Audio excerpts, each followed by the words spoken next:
Hey there, kids! Welcome to the Child of Mecha live stream. I am your host, Tim, the one and only Child of Mecha. It is Friday.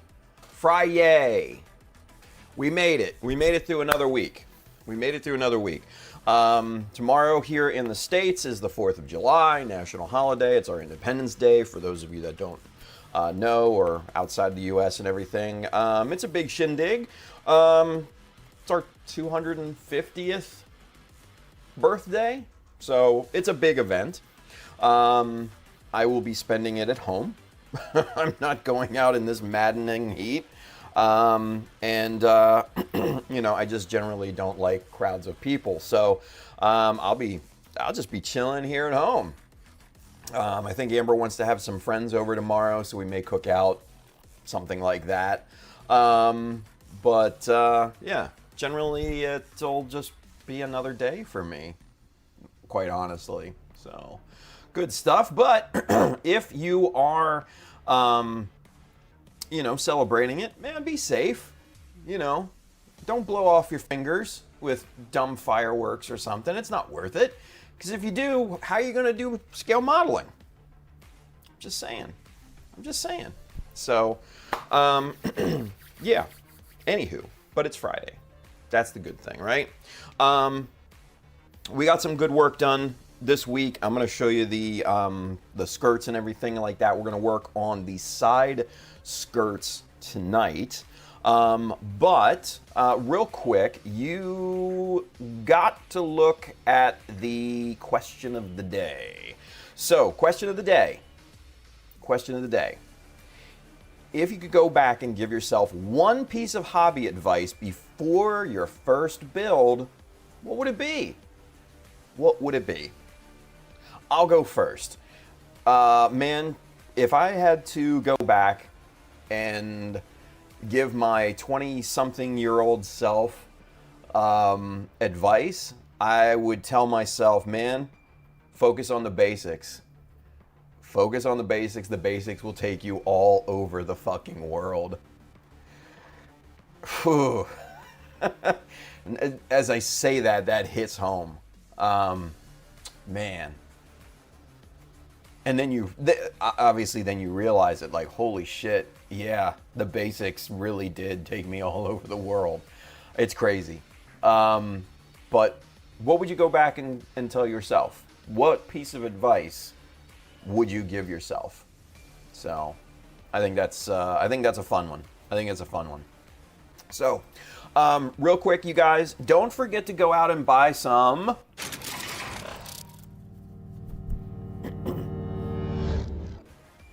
At USAG's right now, they're having the 4th of July sale, so 15% off the entire store. So definitely go stock up on your Mecha Decals and your good stuff like that. Also, update on the Child of Mecha store. I'm going to, it's actually I'm gonna open it on, I'm looking at Monday at this point. Reason being is because I'm still just not done with a lot of the work and stuff yet. So I want to make sure that everything is up and available for you guys. So again, if you are not signed up for notifications, shop.childofmecha.com. Put your email address in. You'll get a nice discount code off your first purchase. But we're looking at Monday for launch on that. So just a bit of a delay, but yeah. So FYI. Alrighty. So with that being said, let's get caught up in the chat. Let's see who's with us here. I know a few people have already answered the question of the day. So let's get to those. Julie says, hello, everyone. Happy 4th of July Eve. Julius, hi. Mr. Todd, Mr. Mad Havoc is with us. He says hello. Big Terp over there on Twitch, he answered the question of the day. Don't buy too many kits. That's a good one. Straight out of the gate, that's a good one. Buy one, build one. Now reply question raised by trying to expand my painting skills. Okay, so... We have a question. There we go. We got an answer and a question in one comment. I like it. So he says, are colored primers such as Vallejo used purely as a standard coat of paint or specifically with washes or speed paints? Okay. So with colored primers, the primer color will essentially dictate the look for some of the lighter colors that you put on, right? Not so much the darker colors, but for the lighter colors, like your whites, your yellows, your skin tones, things like that, right? Those are going to definitely impact the final color of your your paint layer. So I know, especially with Mr. Color, they have a ton of different primer colors. They have, like, you know, obviously your gray primer, white, black. They also have brown for your reds. They have even like a peach, like a pink for like skin tones and things like that. So that undercoat, that primer coat, is going to dictate the look. So say for instance, if you primed in black and then you shot white over top of that, well, if you're not laying down a ton of coats of white, that white is going to look, you know, muted at that point. It's not going to be bright. But if you used a white primer and then a white paint on top of that, it's going to be much more vibrant. Same thing with like skin tones, right? It's better to use either like a brown skin or brown primer, or a red or a pink primer. You know, those tinged color primers with skin tone, because, you know, it's going to deepen the look of those flesh tones that you put on top. So that's basically the theory behind those colored primers. Now Vallejo. Vallejo primer is fucking doo-doo, in my honest opinion. Let me backtrack on that 1 second. It's doo-doo on Gunpla, right? Because it and I'm talking just like the straight Vallejo primers. I'm not talking like the Mecha line or whatever they have. I've used their gray polyurethane, whatever, and it just sits on top of the plastic. It doesn't like bite into it, so it can literally peel off, like, you know, tape off a roll, and it has. So it's not great. It's not great. So I would use, if you're gonna go with a colored primer, try to look for, like, say, like Mr. Color, Mr. Hobby, whatever, and yeah, just Vallejo is just kind of poo-poo when it comes to parts that move and articulate and things like that. Now for static models, yeah, they're perfectly fine. But for models that actually articulate, it's not. I wouldn't do it. It's not great. Yeah, it's not that great. Yeah. Anyway, but that's a good question. That's a real good question. Let's see. Moving on. Let's see. God, you guys are just machine gunning the chat tonight. Bill says, howdy all. Julius says, you can come over to my house for a block party. Oh, that would actually be kind of fun. And much cooler than it is here, I'd imagine. Gio's with us. He says, I have a simple question for Tim. Give me a few to post correctly. Gotcha, Gio. We'll come back to that. Bill is with us. What's going on, Bill? Good to see you. He answered the question of the day. He says, don't stop. He says, I stopped building Gunpla and minis for years and only got back into Gunpla after seeing the inner frames of the Master Grade line. Yeah, man. That's a good one, too. Fuck. Yeah. Because I've taken, obviously at this point, several hiatus from the hobby. And that's, I would, yeah. Yeah, I would tell myself that too, honestly, now that I think about it. Julius answered the question of the day. He says, buy tools and not so many kits that create a backlog that you'll never get to. Yeah, invest in tools. Invest in the tools that help you build, right? That's a good one. Let's see. Geo says, where's the intro of the North American Gundam wearing a USA flag bandana with Hulkamania shirt, riding a Harley, playing the electric guitar, playing Whitesnake song? Jesus. Eagle on its shoulders, fireworks going in the back, with monster trucks jumping in the back, and girls with small bikinis dancing in the back. Where's that intro, Tim? Holy shit, what a mental picture. Jesus, jumped up Christ. Whew, boy. I mean, just based on those comments alone, Gio, I think you served it up for us very nicely. I don't think I could have done better. Let's see. Bill says, Gio, you mean the Neo-American Gundam from G Gundam wasn't bad enough, right? Mr. Bailey Kamal-Zato's with us. What's going on, B? Bailey, happy birthday, buddy. Happy birthday. I sent you an instant message. I don't know if you saw it or not, but happy birthday. That came up on the Facebook today, so happy birthday. Anyway, he says, to my 20-something self, primer is important. Hell yeah, primer is crucial. Primer's crucial. Todd says, happy early 4th of July to my American friends. Thank you, appreciate that. He says, speaking of primer, I'm still learning on seam filling, but not sure if I should primer my Zaku Warrior since I'm going to be using Gundam markers. So Todd, what I would say is always prime. Always, always prime. No matter what, always prime. Primer serves several purposes. The biggest, obviously, it's going to help with paint adhesion. Plain and simple.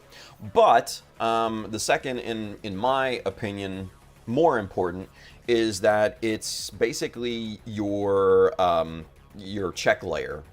You know, because that if you spray down, especially like gray primer, it helps you see surface defects and things like that, and it's easier to fix those kind of after the fact. So, yeah, always prime, always prime.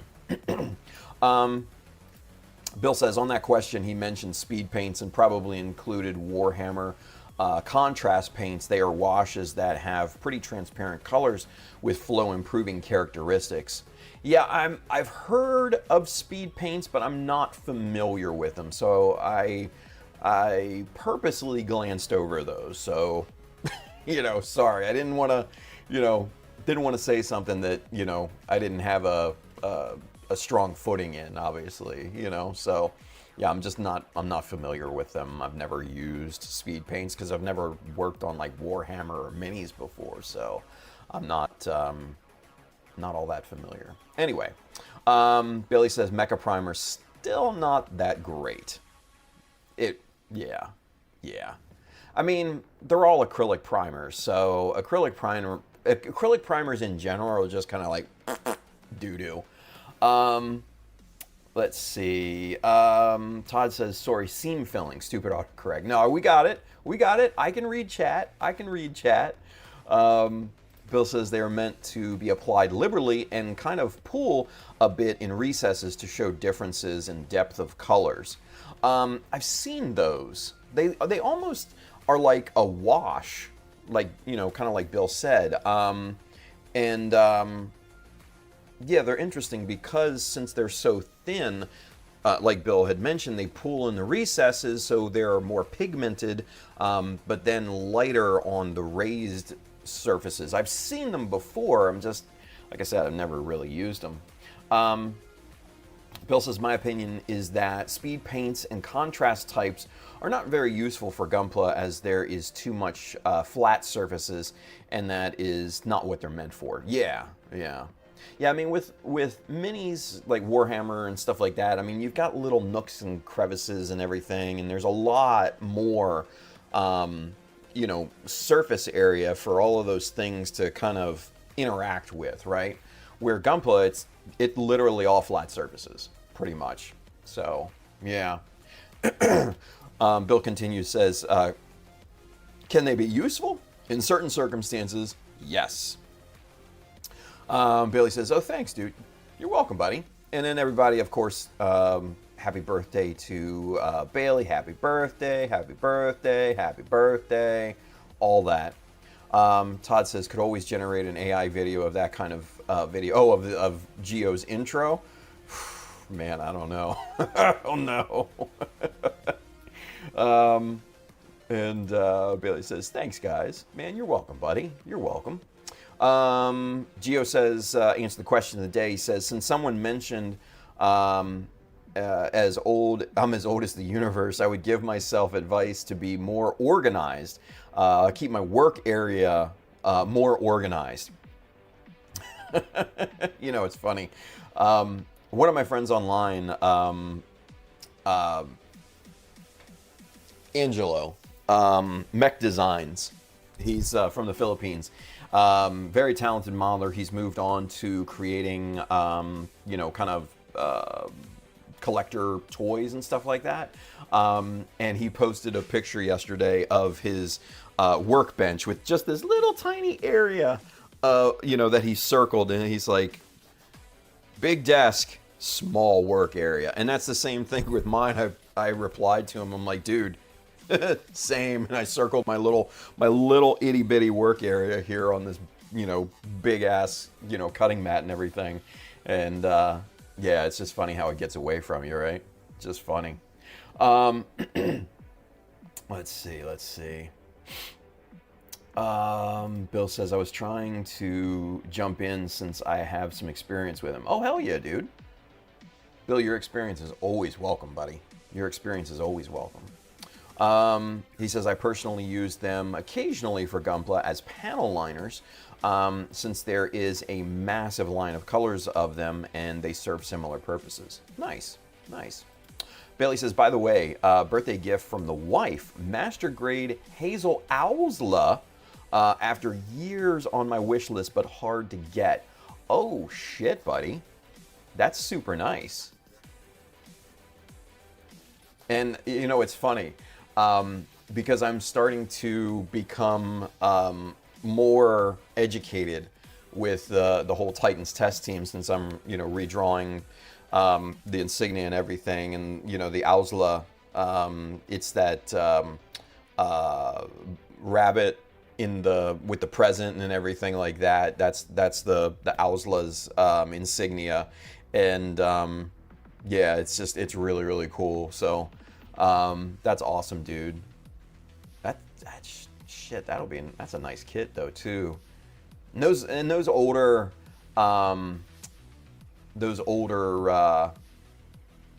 Titans test team, P Bandai Master Grade kits. Yeah, they are hard to find. Sheesh, that's a good score there, dude. Awesome. Well, again, happy birthday, buddy. Bill says, nice. Andrew's with us. He says, evening. What's going on, Mr. Andrew? Kelvin is with us. Mr. Kelvin Branham. He says, hello, children of the cornfield. Hell yeah. I do love Kelvin's intros. He says, happy birthday to Bailey, Mr. Andrew there. Bailey says, you know me, the old stuff is what I want. Oh, dude, right? Well, I mean, it's not even that old. It's just hard to get. You know what I'm saying? So, like, yeah. That's cool as shit, dude. That's cool as shit. Anyway, all right. With that being said, let's move into getting to building, shall we? Let's go super zoom. Let's just hit it straight off the bat. Let's go. Ooh, there we go. I was able to match all the details on both of the front skirts there. So that's looking really, really, really, really nice. I like all of that, right? And then on the crotch area, we got all of the panel lines matched and everything. Let's see if we can catch the light here on that surface. It doesn't want to work.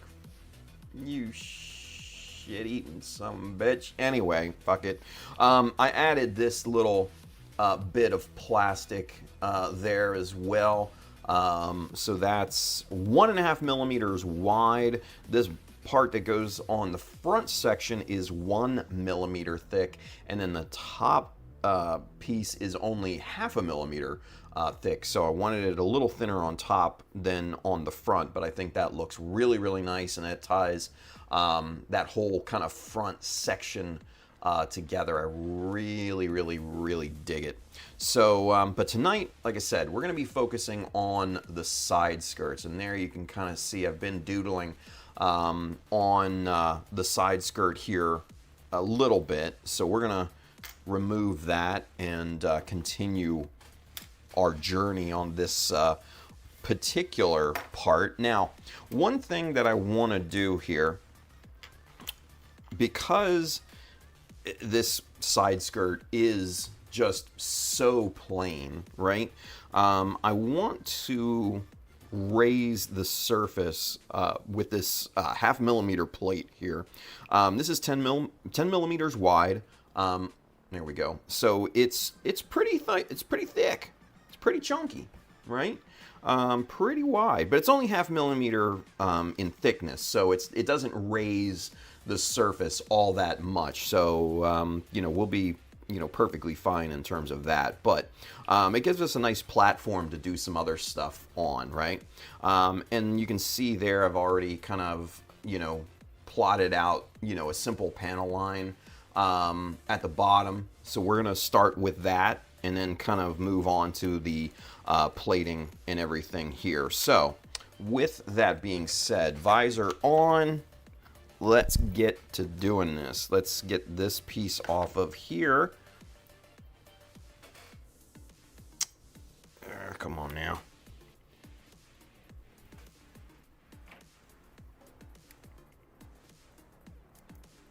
There we go. All right, put the inner frame back there. All right, so with that being said, we're going 0.15 for our panel lines. Yeah. Now then,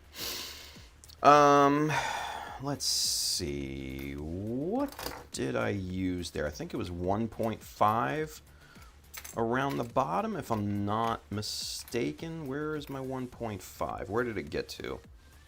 There it is. All right, cool. Let's see what we've got here. Nope, that's 2. All right, that's 2. Let's bring in our blocks so we have a good point of reference to be on camera. Right there. Right there's perfect. There we go. Very nice, very nice. All right. So we're trying to find the 2 mil. Here it is. Okie doke.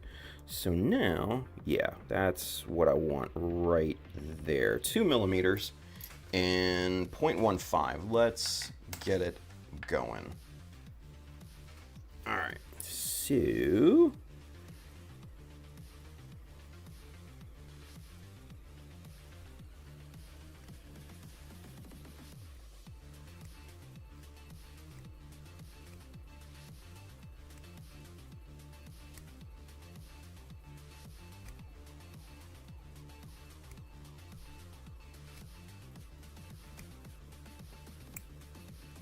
all right, there we go. We got that line set. Let's get it to depth.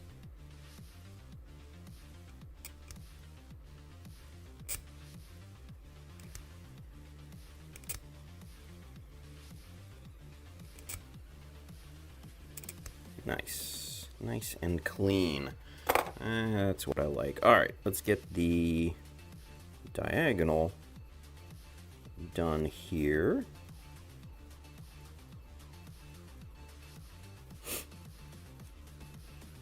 Man, Hazel Owsla, master grade. That is cool as fuck. Now, I'm thinking about it, like, shit.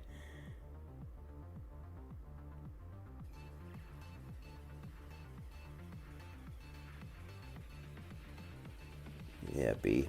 Wifey's a keeper, man.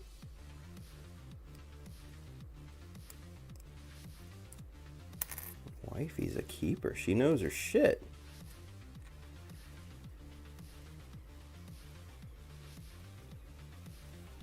Alright, come on.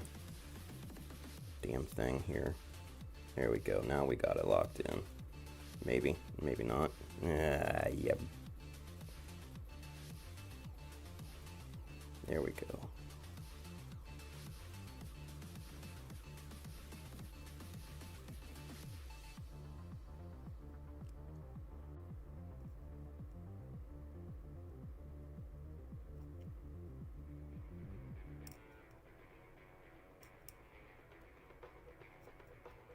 Okay, good deal. All right, now to get these two lines properly connected here.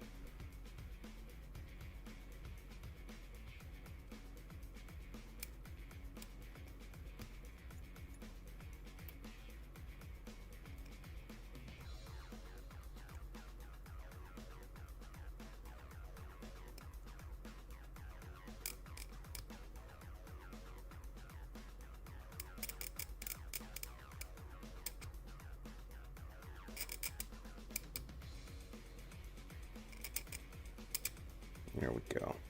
Clean. Good and clean. Good and clean. All right, so let's see here. Now for this section, I think 1.5 is in order simply because of the angle that this thing is sitting at there. Yeah, that looks proper.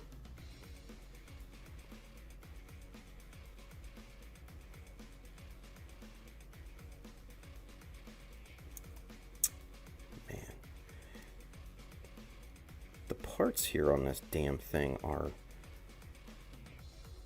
so weirdly shaped on this master grade Shiki. Alright, let me see. Do I go back and do 2? Yeah, fuck it. I'll do 2 on this. See how it goes.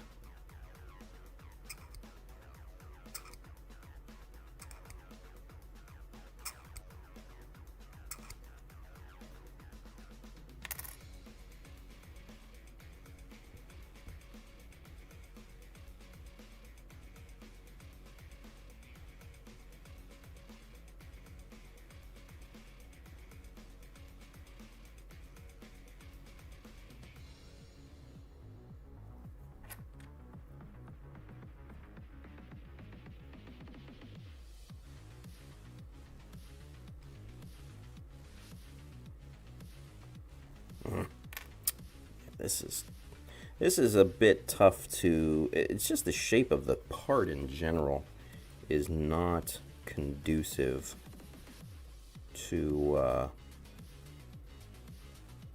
holding with a scribing jig here.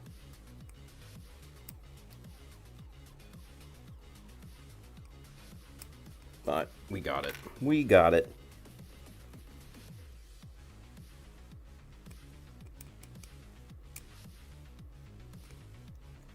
We got it.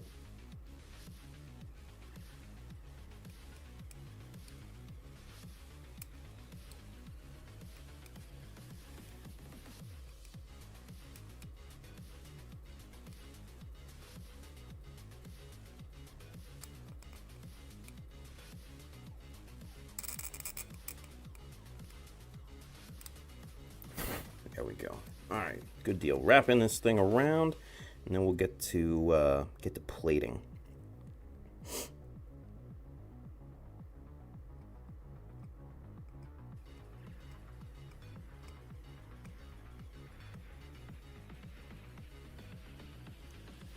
Okay. All right. Now, on this side, let's see. Okay, so this side should hopefully be a bit easier. Yeah, there's a little bit more to hold back on the back side of the part, right? So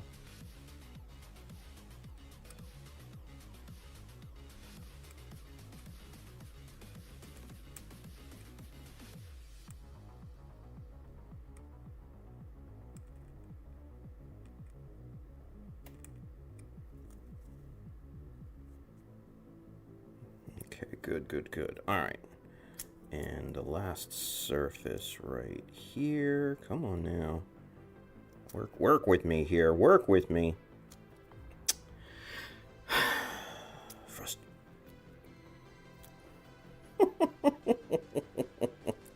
This is frustrating.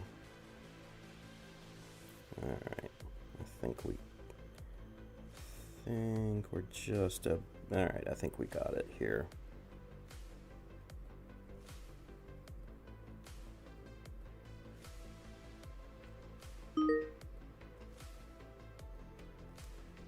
All right. There we go. Now we can get it. Because that's nice and set. Now we can get it to depth.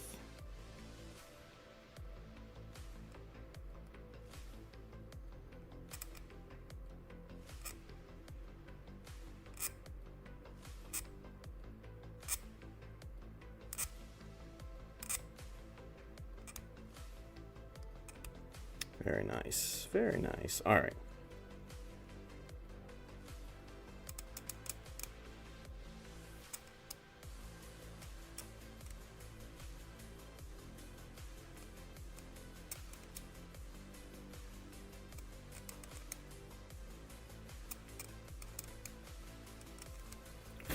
Wait a minute.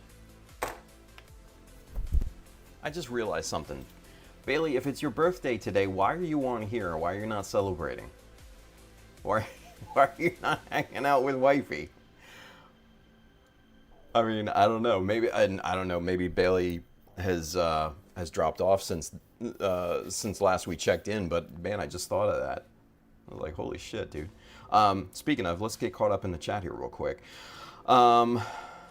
Let's see. Bill says, Kelvin, you calling me corny? I think he's calling all of us corny. Andrew answered the question of the day. He says, convince my parents to let me use a hobby knife sooner. Fair. Andrew says, whenever Tim says chisel, take a drink. It would be bad. Bill says, he really says chisel and just mentions the size. Instead, every time he works off camera or has the wrong camera up, take a drink. Well, yeah. That would also be bad for you guys, I think. Bill says, you won't make it through the stream. That works better. Yeah, for real. Bill says, we kid, of course. No one needs to drink and handle sharp objects. One or the other only, please. I don't need stories about someone cutting themselves because they were drunk building. Oh, geez, right? Let's see. Mecha PR, he's with us. Welcome. He says hello. What's going on, buddy? Todd says, I'll have to order some primer next week. Yeah, definitely go get you some primer. Nightfall's with us. They say hello there. What's going on? Andrew says, sorry, everyone. I don't have it in me to be social tonight. Later, all. All good, Andrew. All good. Take it easy, bud. Take it easy. Bill says, one day I will get the 5-star story kit and work on it. They were always my favorite builds in the hobby. Japan's back in the mid-90s. Those were really good, weren't they? Really freaking good. Big, big kits. Big kits. Let's see. Bill says, what primer will you be buying? Or will you be trying? To Todd there. Kelvin says, Bill, not you. But not you, Bill. Maybe. Jesus. Anyway, nice. All right, cool, cool, cool. Anywho, let's get back to it here. Now that we're caught up again. Let's see. Hopefully Bailey has signed off and is going to spend time with the wife and celebrate his birthday properly rather than, on here with us. Shit. But still. The man, the myth, the legend. Mr. B. Alright.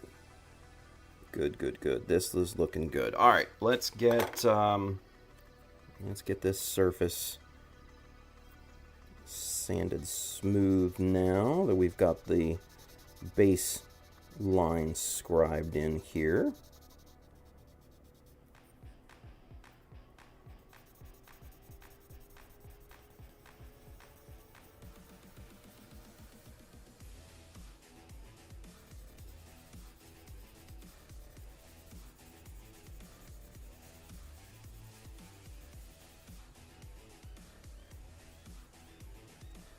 Very nice, very nice.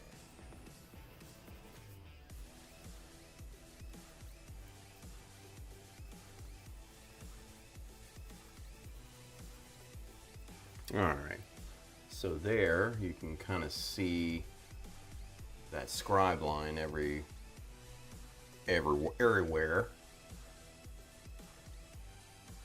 There we go. That'll give me a better base to be actually on frickin' camera, right? So they're very, very good, very nice, excellent. I like it. Ooh, lots more chat. Let's again get caught up. Man, Friday night is kicking. All right. Nightfall says, also my dad finished his first kit. Nice. High grade grays. Didn't know they were actually that small though. Yeah, the 144s for the grays, what was that? 00. Yeah, those are smaller smaller mobile suits in general, so at scale they are smaller than other ones, you know, kind of on the line of oh shit, look at that. Mr. Chris with the veteran status. Oh buddy, nice, thank you, man. Chris, you officially get one of these.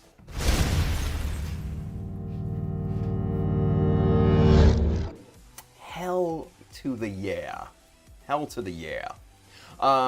So real quick, actually, while I'm thinking about it, for the members, I am going to set up a permanent discount code for members, for the YouTube channel members. I'll eventually be migrating the memberships over to, you know, my fourth wall platform. And what I'll basically be doing is knocking the whole YouTube membership just so that you guys can have the badges and the whoop-de-doo emojis and stuff like that. I'll be basically migrating all of that over to the fourth wall platform at a later date. So just FYI, I'll give you plenty of heads up before that. But again, there will be discount codes for members permanently. So that'll be, you know, that'll be a good part of it. So yeah, and I'll get you guys posted those discount codes in the community when I get around to setting those up here, probably next week. The initial discount code is going to be probably more, because it's going to be a big one. It's probably going to be either more or equal to whatever membership level that you're at this point. So, Chris, thank you, buddy. I appreciate you, man. So yeah, so if you have not signed up for the store notification, go do that now. shop.childofmecha.com, and yeah, let's get it going, and we'll get you notified and get you your discount code for that first order. So good stuff, Chris. Thank you, buddy. Thank you, man. But also back to Nightfall here. So yeah, so the height of the actual mobile suits is they're shorter. They're kind of like Wing Gundam, you know, style, sizes and things like that. So yeah, but that's cool, man. Your dad finished his first kit. That's awesome. First step, I guess, in his Gunpla modeling journey. That's always exciting. That's always exciting. Gio says, I received the Mr. Color replenishing agent today. Oh, interesting. Nice, nice, nice. Todd's going to be going with Mr. Surfacer. That's a damn fine decision there myself, sir. That is a damn fine decision, if I do say. Let's see. And Chris said, good evening, before he signed up for veteran status. Bill says, high grades are not normally very big, especially if they're from Wing, Crossbone, F91. All of those tend to be smaller than normal. Yeah, they're smaller as compared to the like UC, well, earlier UC Universal Century units. You know, and there are obviously differing sizes of mobile suits. Obviously, your new Gundam and your Sazabi are going to be big boys. Your Penelope, your Zai or Cassie or whatever from Hathaway, those are huge. Your Nightingale, your Gustav Karl, those are big mobile suits. So when scaled down, they are big compared to the rest of the, the high grade and real grade line. But like Bill said, Wing, Crossbone, F91, those later UC units are smaller as compared to those other units. So when they get scaled down again, they're going to be smaller physical models at that point too. Yeah, hell yeah. Khalif is with us. He says, he answered the question of the day. He says, to my earlier 20s self, I'd say invest in an airbrush, compressor, and sanding sticks. Practice cleanup, nice, and airbrush skill. He says, I have a few kits from my early days that need some TLC. Hell yeah. Hell yeah. And that's a good thing because, it's funny. Like with the Blue Destiny, right? That's one that I really went back and I did initially. I think it was like 2007, 2005, 2007, sometimes around there. And, didn't really know what I was doing too much with it. It was all right. It was very basic. But, when I went back, stripped it down, cleaned it, modified the living shit out of it, I think it came out way, way, way superior than what it was before.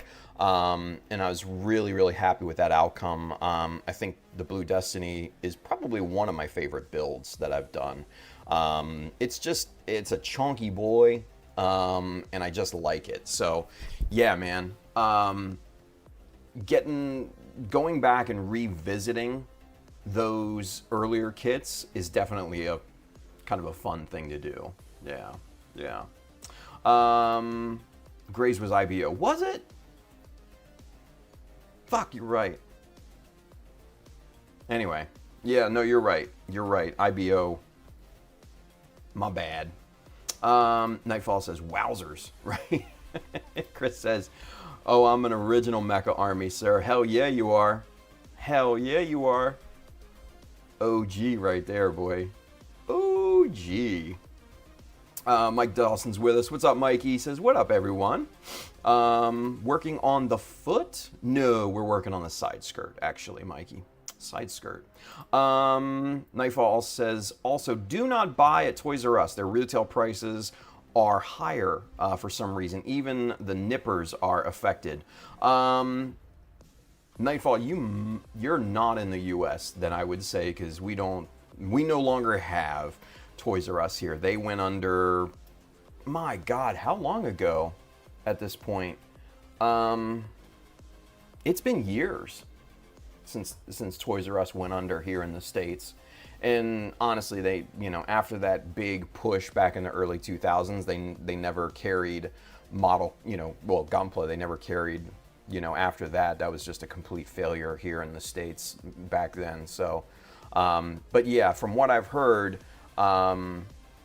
Toys R Us, back in the day, or Toys R Us in other countries, yeah, is a bit higher, especially like Philippines and those types of places. So yeah. Chris has been meaning to do it for a while. Keep forgetting. Oh man, that's cool. Thank you, buddy. Thank you. Mikey says, I see. Mike Dawson says, my transmission went out on me today in a coffee shop drive-through. Today, luckily, I was able to reset my Jeep's computer and get out. Oh, fuck, Mike. That's tough, dude. Transmissions are always just shitty. That blows. I'm sorry to hear that, man, especially after buying the house, too. Fuck a duck. Bill says, crap, sorry to hear it, Mike. Yeah. Big Terp over there on Twitch. He says, I'm scared by the G-Duck with both tiny parts and tinier stickers. Yes. Yes. Tiny parts, yes. Tiny parts are annoying. The stickers, throw them in the trash. Throw the stickers in the trash is what I always say. Go get you some good water slides. They're so much better. So much better. Obviously if you're ready to take that step. 100% if you're ready to take that step. But yeah, the stickers, doo-doo. But get you some really good, high-quality water slides.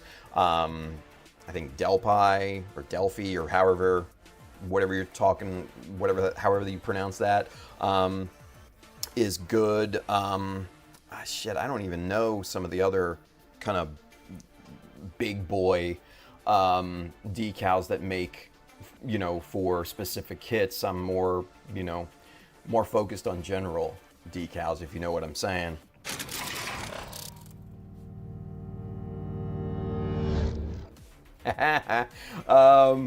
Mike says, I just hope my extended warranty covers the transmission. Oh man, did you get like 40, 50 calls a day to try and get an extended warranty, Mikey? Yeah, we're calling about your extended warranty. It seems like it's up and we could do something about it. Get the fuck out of here. Yeah, that's a big thing here in the States, those types of calls. Mr. Edwin, RSA is with us. Good morning. Hello, everyone. Edwin, how are you, buddy? How are you? Gio says, I know I already answered the question of the day, but I should have never left the hobby. I left for almost 25 years. Damn. He says, now I have a big backlog. I have tried to get into 40K. Oh, buddy. Buddy. You talk about money. 40K is fucking money. Jeez. I don't know if I could do both. Well, I wouldn't do both, but I'm just saying. Mike says, got to get it fixed and trade that mofo in.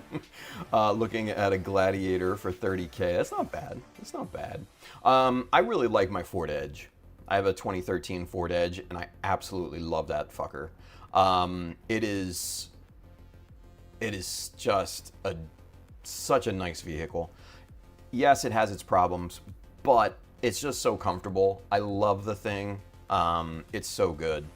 So, just my 2 cents, but yeah, go for what you like. Let's see. Chris says, I still have my first custom Sandrot Master Grade paint, battle damage, weathering. I want to buy another one and see how I improve. Yeah, do it. Do it. Gio says, now when I start a new project, I don't know what to build, but I want to do more 40K kits. Oh, come on, Gio. Come on back to us. Let's get you back into the gunpla. Come on now. Let's go. Nightfall says, well, Toys R Us is back now. Is it? Really? Toys R Us, really? Yeah. 2018-ish. Yeah, I thought so. It was, I knew it was getting closer to 10 years-ish, right? Bill says they're opening new Toys R Us in the US. Oh, really? I didn't know that. Well, there you go. You learn something new every day. Yeah. Shit. Yeah, I knew it. I knew Toys R Us basically closed shop 100%. Back. Yeah. God, it was getting close to 10 years. So, yeah. Chris said 2018-ish. Yeah, that sounds about right. Big Terp over there on Twitch, which ends up with the G-Duck being a tiny skeletal mech. Yeah, kind of like an Evangelion. I think it's by the same designer, if I'm not mistaken. I'm not a huge fan of the designs. I like some of the aspects, but just as an overall aesthetic, it's just not my cup of tea. Not my cup of tea. Eris is with us. He says, hello, Tim and chat. What's going on, buddy? Thank you for tuning in. Briggsy! He says they're bringing back Toys R Us, but only in small locations. I think I had heard that, like pop-ups or something like that, right? Like pop-up shops. Didn't they have something to do with Macy's? I should probably know this because Renee works for Macy's, but she doesn't work like in store or anything. She like works in one of the warehouses. She's like in safety and all that. She's like one of the heads of. She's the head of safety at their flagship warehouse and everything. So I should probably know that, but I don't. So sorry, babe, if you're watching. She's not. She's in bed sleeping. Kelvin says Toys R Us closed its last store around 2017, 2018. Yeah, that sounds about right. I knew it was getting up there about a decade ago. I kind of felt that. Bill says, Gio, try building either a 40K Dreadnought or a Knight, as they are kind of the two hobbies combined. Oof. How much is one of those things? Like, I've seen those and they're huge. How much? And they've got to be stupid expensive. Like, hundreds, maybe even 1,000. Like, I don't even know. Like, I know it's expensive. I know it's stupid expensive. Somebody let me know how much one of those go for. I'm just more curious than anything. I don't want it. I don't want to get into that. Not at all. But I'm just curious to see how much it is comparatively, you know? Geo says stickers are good for masking. Geo, stickers are good for nothing. Stickers are good for nothing. I hate to disagree with you. Masking tape is way better. Way better. Comes off easier too. Doesn't leave the residue or anything like that behind too. But that's just me. Edwin says, good day today. Time to work on my friend Tau battlesuit I promised. Oh, my friend's Tau battlesuit I promised him. Nice. Briggsy says, in small locations, and some are going to be seasonally, like around Christmas. I kind of thought, I think I remember hearing that. Yeah. Bill says, Tim, when I send this bottle of primer, I am going to include some Warhammer for you. You better not, dude. You better not. I will never work on them. I'm going to be straight with you, dude. I'm never going to work on them. Oh, God. And if I do, they'll be like fucking kit bashed on Gunpla or something like that. Chris says, instead of 40K, you can do Kill Team. Same quality, smaller and faster game, same company. I have no idea what that is, but cool. I don't know. Mike Dawson says, Fort Edge. That why you're always on edge? Oh, but Mikey will be here all week, everyone. Tip your waitress. Let's see. Nightfall says, same thing I thought about G-Duck, right? Yeah. Edwin says, Titans are 1,000 plus. Holy shit. Only the body without weapons and arms? Wait a minute. So both come separately and it's a resin kit. Are you fucking kidding me? Oh my God. What the fuck? $1,000 just for the body. It doesn't even include weapons or arms? So then how much are the weapons and arms? Another few $100? Oh, dude. What? And like, I know they're big, and I know they're chunky models and everything, but like, how tall are we talking about here? Like, that's an insane price. And mind you, and I know Games Workshop just their fan base and everything with the prices and all that, but still, like, what? Oh. Who do I hear? Oh, hi! Look, everybody, come on! Amber's not coming. Get over here! No. Get over here! I don't look good right now. You don't. She says she doesn't look good. Oh, that's such a freaking lot. Making me carry all the food. I know, right? I have my Why are you bag. making I Simon have carry the my food? bag.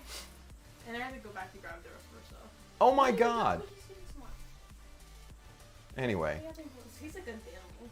Like, really We good got 7, animal. it looks gross. I'm not Yeah. gonna lie. It looks like Dude, strawberry when you milk. Look at it. It's like curdling a little bit. Ew. It's good. Ew. It's good. Anyway. It's good. Anyway. All right. Well, you guys have fun today? Yes. Good. I'm glad. We had a lot of fun. We hung out with Oh, she good. slept, and I stayed awake. Wow. That's true. I slept for like 30 minutes at the beginning of our season. We weren't doing anything.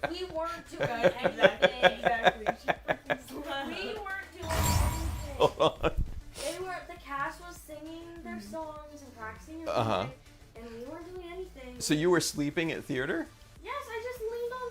The director was right in front of me. He saw me sleeping. He didn't wake me up or have an issue with it. Oh, I wow. just leaned on Simon's shoulder and I fell asleep. Was she snoring? Was she snoring? No. Can I swear on stream? Huh? Can I swear on stream? Can you what? Swear. Yeah. Okay. She would have kicked my ass if I ever said that, or allowed her to snore in public. I think she, by the look on her face, I think you're in trouble. Yeah. Yeah. You're not in trouble, but like, It's a us, that's it's a us, true. it's a I would us. kick your ass. Uh-oh. Uh-oh. See how mean, guys, see how mean she is? Like, oh my gosh. So, yeah. Anyway. All right. Well, We you. got chilies. I see that. Awesome. Very The cool. fries were really bad. The fries were bad? Yeah, don't ever get the Texas fries. It came out a little bit stale. Like, Ew. it had already dried, so it wasn't like melted. It was just Huh. dry.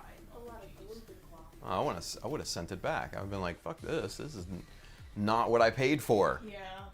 I spent $8 on it. And it was like tiny, so it was like, Hmm. yeah. It wasn't worth it. Hmm. Yeah. That's unfortunate. All right. So what's the plan for tomorrow? Tomorrow we're going to breakfast, and then we're going to go to the pool. Okay. And we might come back for a little bit so that we can clean up and shower. Then we're going to go to the parade, Mm-hmm. and then come back for dinner. I have Simon says, build Gunpla, Tim. Sorry, couldn't resist. I have hot dogs and Okay. hot dog buns. Where are they? In the trunk. So then I guess we should get those. You got to get those. If And we get also Yeah. got Hyaku, the soda, the Mexican. Okay. And then after dinner we're gonna go watch the fireworks. Okay. How many people are coming over? Simon and me, 3 others. Okay. All right. You may want to clean up the upstairs a little bit. Okay. So, all right. You guys go have fun. I'm going to continue on. Okay. Bye guys. All right. Good stuff. Good stuff.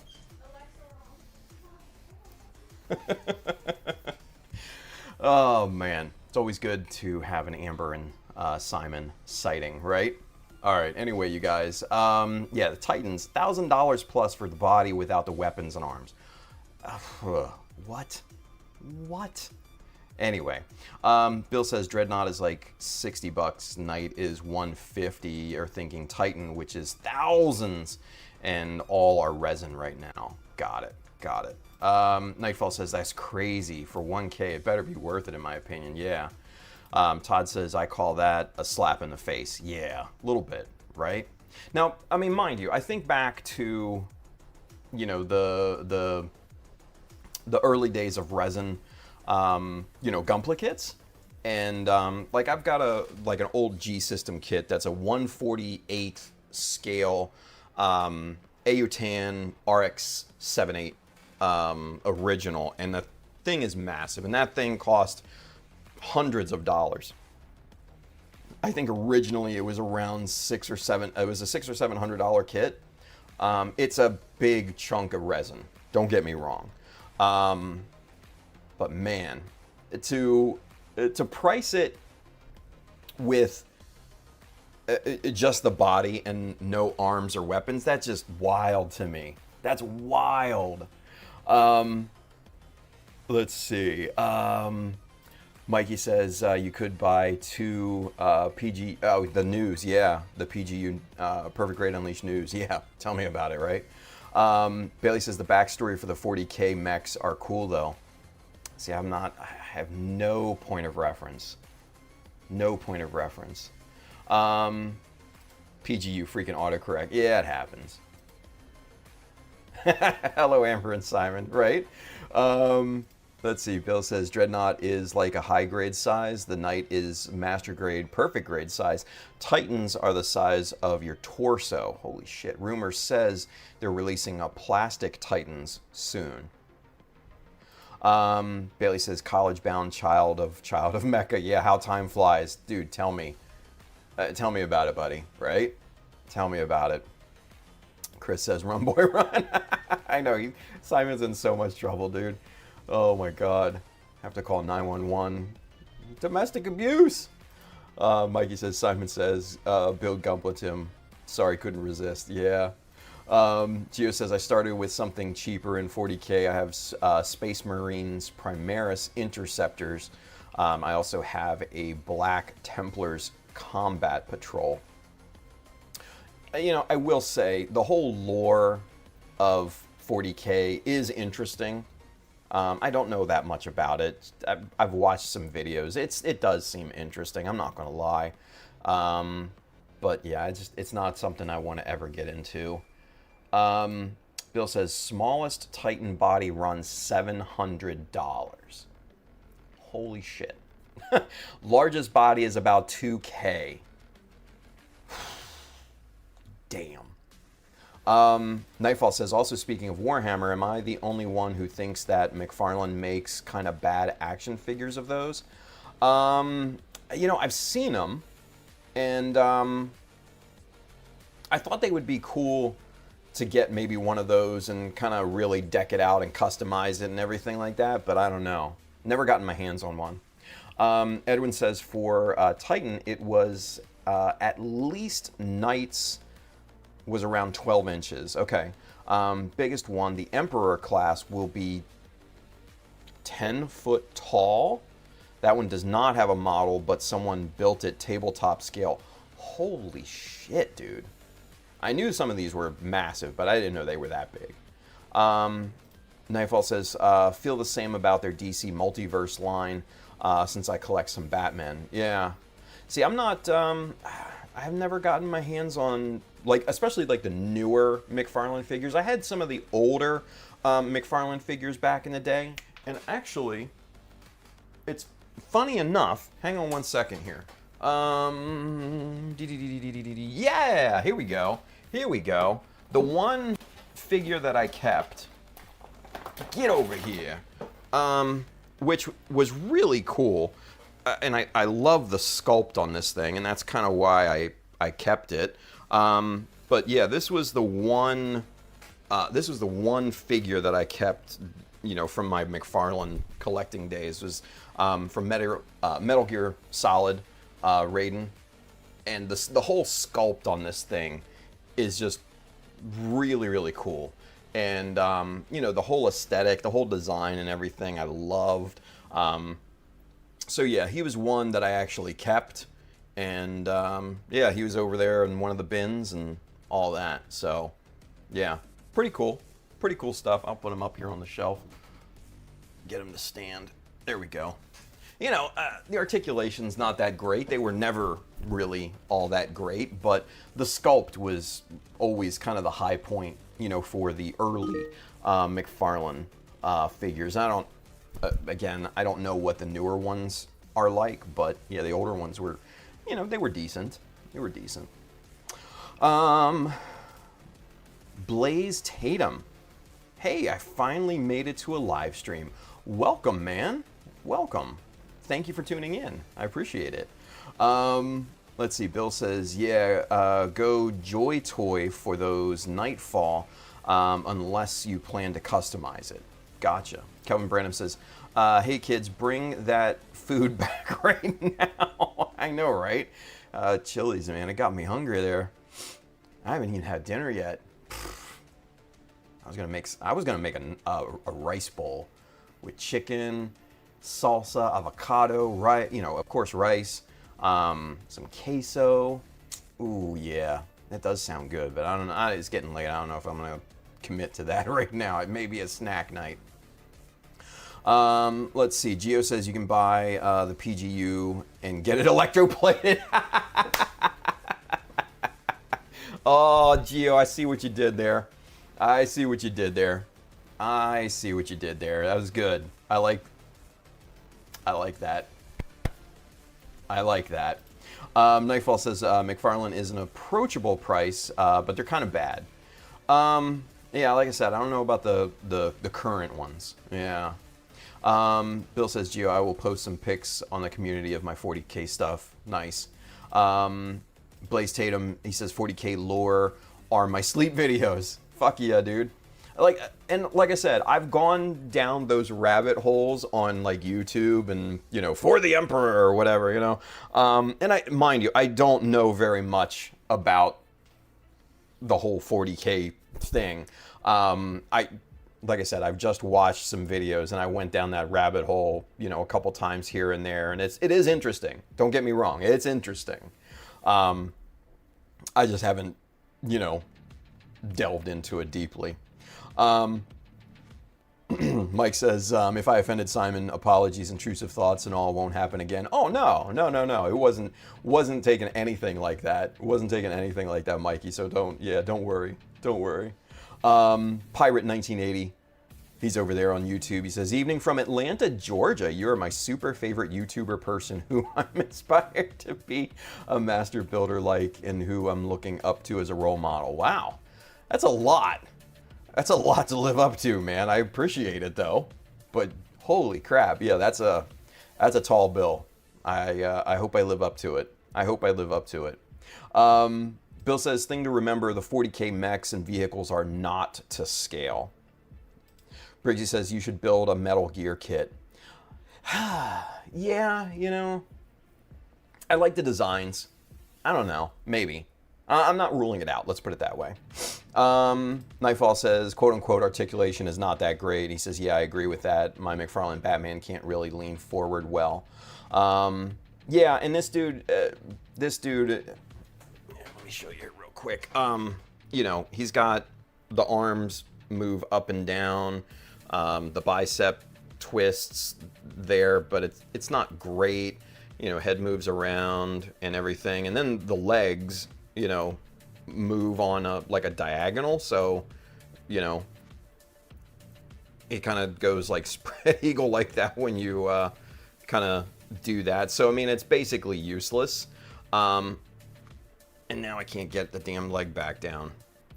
God damn you, McFarlane. You son of a bitch. There we go. Yeah, and that was one of the other things that I always remember having a beef with the McFarlane figures, is that some of the joints were really freaking tight, like almost to the point where they would not move, you know. And then, you know, like I said, the knees move again, kind of pointless. It rotates there at the knee again, kind of pointless. And then the ankles articulate. It's not great articulation. I mean, something's better than nothing obviously, but you know, it's basically a static kind of statue, if you will, you know. But yeah. Let's see. Todd said, speaking of Batman, there's an animated Nightfall coming out.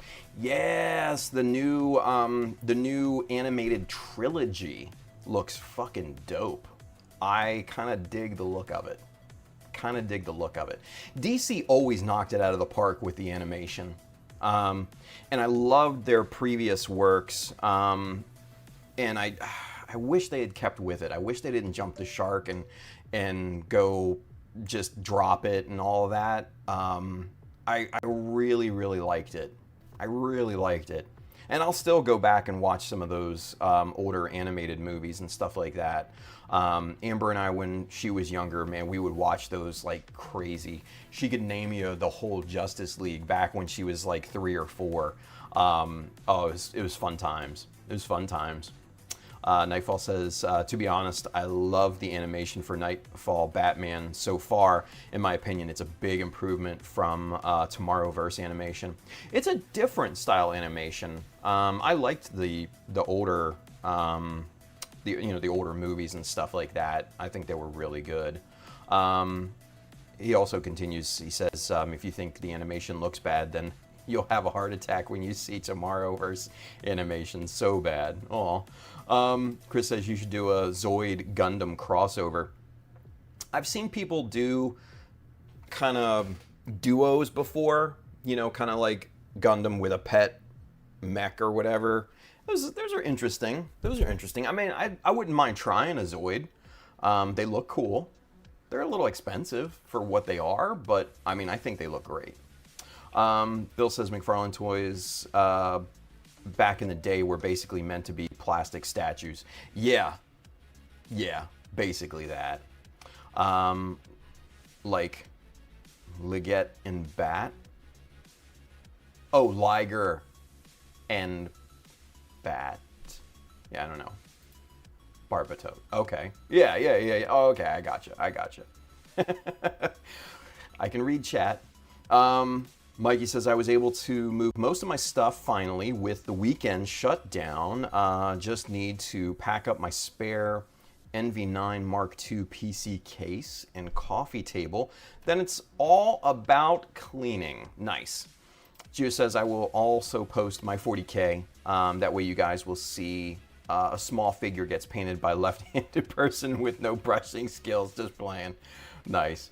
Let's see. Bill says, you mean like combine the Liger Zero and Strike mix? Use the weapons packs for the Liger or on the Strike Gundam? Chris says, sorry, LOL, driving. Dude, stop driving and typing. Stop drive. Yeah, see? Thank you. Thank you, Blaze. Sir, do not be driving and typing. Sir. Stop your driving and typing. Yeah, right? Dude, stop driving. Wise words from the chat. Wise words from the chat. All right, you guys. Holy shit, it's already 11:22. Let's get some work done. Come on. Let's get some work done. All right, let's go super zoom. Let's get it. All right, so here we go. So we've got the baseline scribe done around the bottom of the side skirt here. I think that looks really good. I'm very happy with that. Now, one thing that I do want to do here is bring up some drop lines, some vertical drops right here at these little indents, these little corners right there. That will, make everything look kind of separated and everything like that. I think those will look really, really good. Now, for that, I'm just going to use a piece of bent Dymo tape here. This works actually really, really freaking well as just a quick and dirty guide for scribing. You just kind of hold it in place, you set it up, and just, do your thing.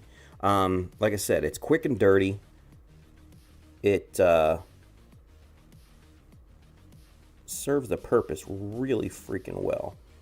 Now, one thing I will say is you got to make sure when you put the bend in the Dymo tape is you got to make sure that it's bent on a 90-degree angle, or else everything will just be completely foobarred at that point.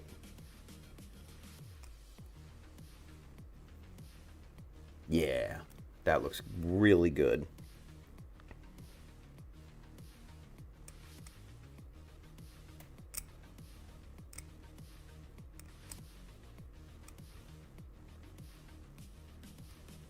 Looks really, really good. There we go. All right. Just bring this line to depth here. Make sure we wrap it around the edge. Very nice. Very nice. Yeah. That looks real good right there. So basically what we did was we by putting this line in here, it separates this whole kind of edge here. It separates this middle section, and then it'll separate this section once we put the other corresponding line in here. So really, it's an easy win, when it comes to panel lines and stuff like that. So easy win.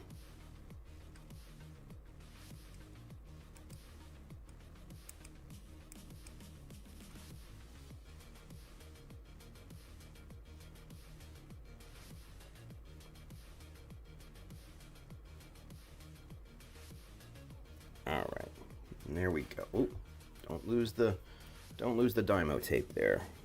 'Cause that's important. Alright, get these lines to depth. Just like that.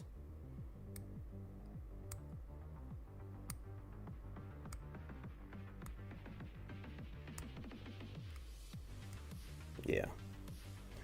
Yeah. Very, very, very good.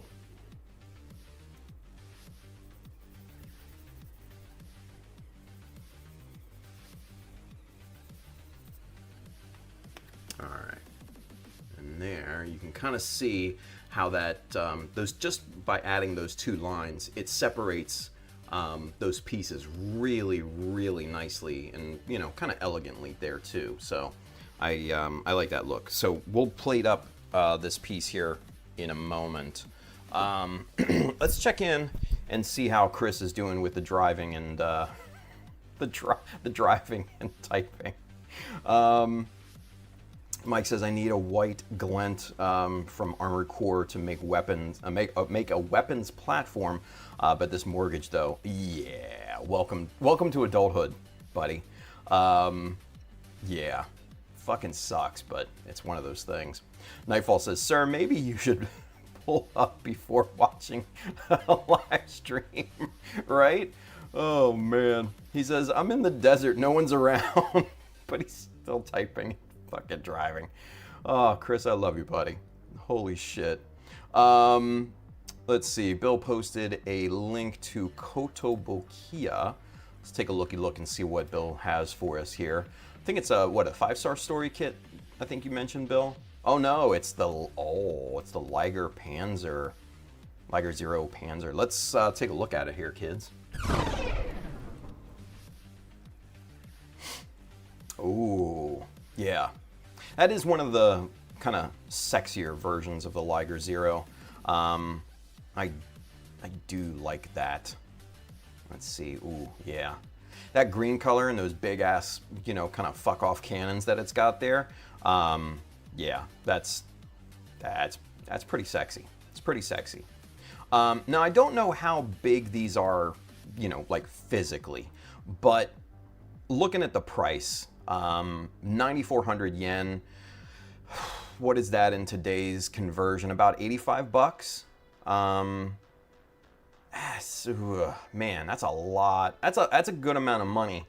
But again, I don't know how big the actual physical kit is, you know, in hand. Now,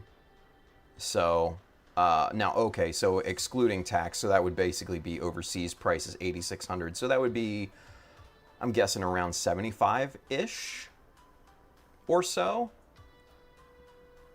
But still, man, it is a cool looking kit. I'm not gonna lie, that is a cool ass looking kit. Yeah, so nice. All right, cool deal. Bill says this on a Strike Gundam would be interesting. It would be, right? It would be. Brian, Mr. Lelouch is with us. What's going on, B? Let's see. Bill says, no worries, Gio. My skills have deteriorated so much since my handshake and everything. I just enjoy seeing everyone's builds. There you go. Hopefully some fireworks. I sure don't want them exploding down by me. That's for damn sure. Bill says it's about master grade size. Okay. It still seems like a lot of money. I don't know. Maybe it's just me.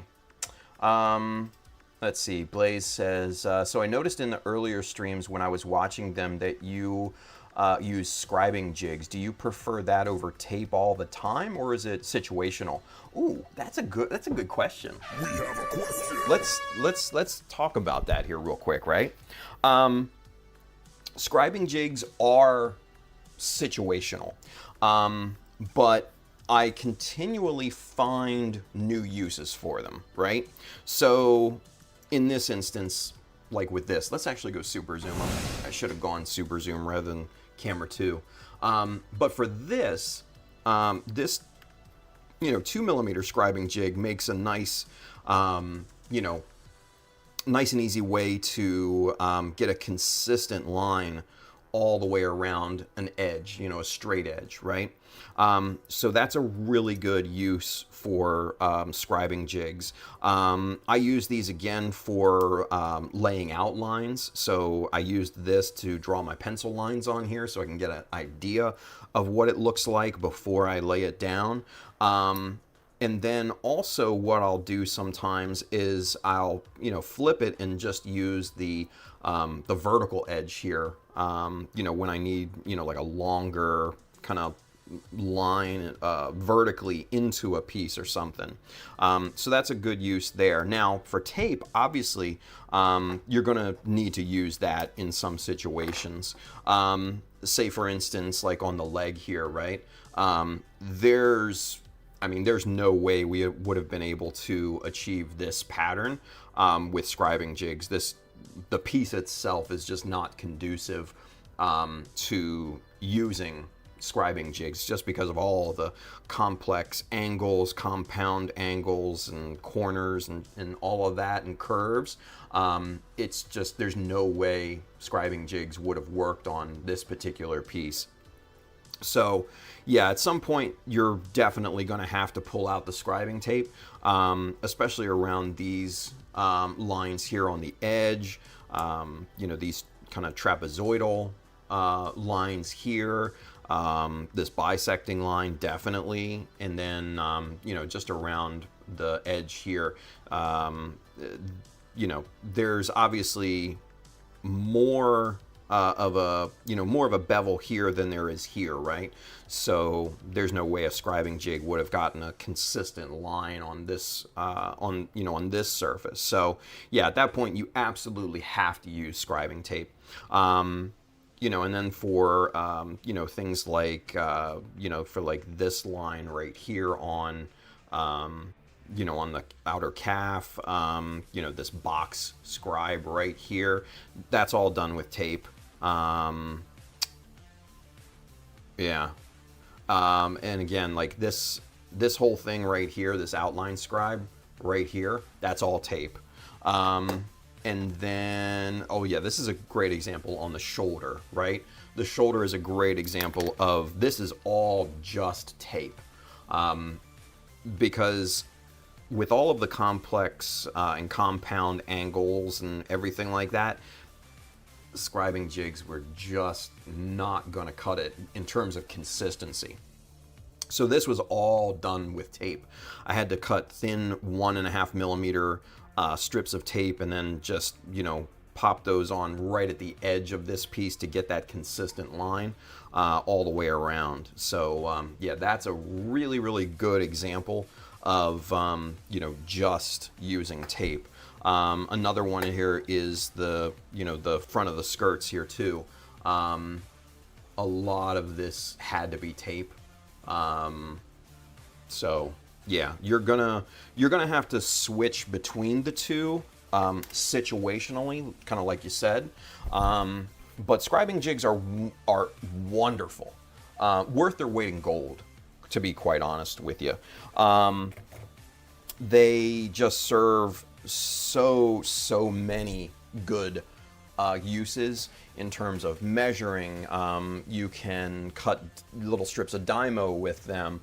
You obviously can scribe the lines both horizontally and vertically with some of the different angles that Colin offers here too. I mean, he's got 45, he's got 60, and he's got a 30 degree scribing jigs too. Those come in super handy when you need that super accurate angle. So yeah, it is all situational. You just have to know when to switch between the two. So Blaze, that's a great question, buddy. Great question. Let's see. Mikey says, I'll buy it just for the cannons and toss everything else.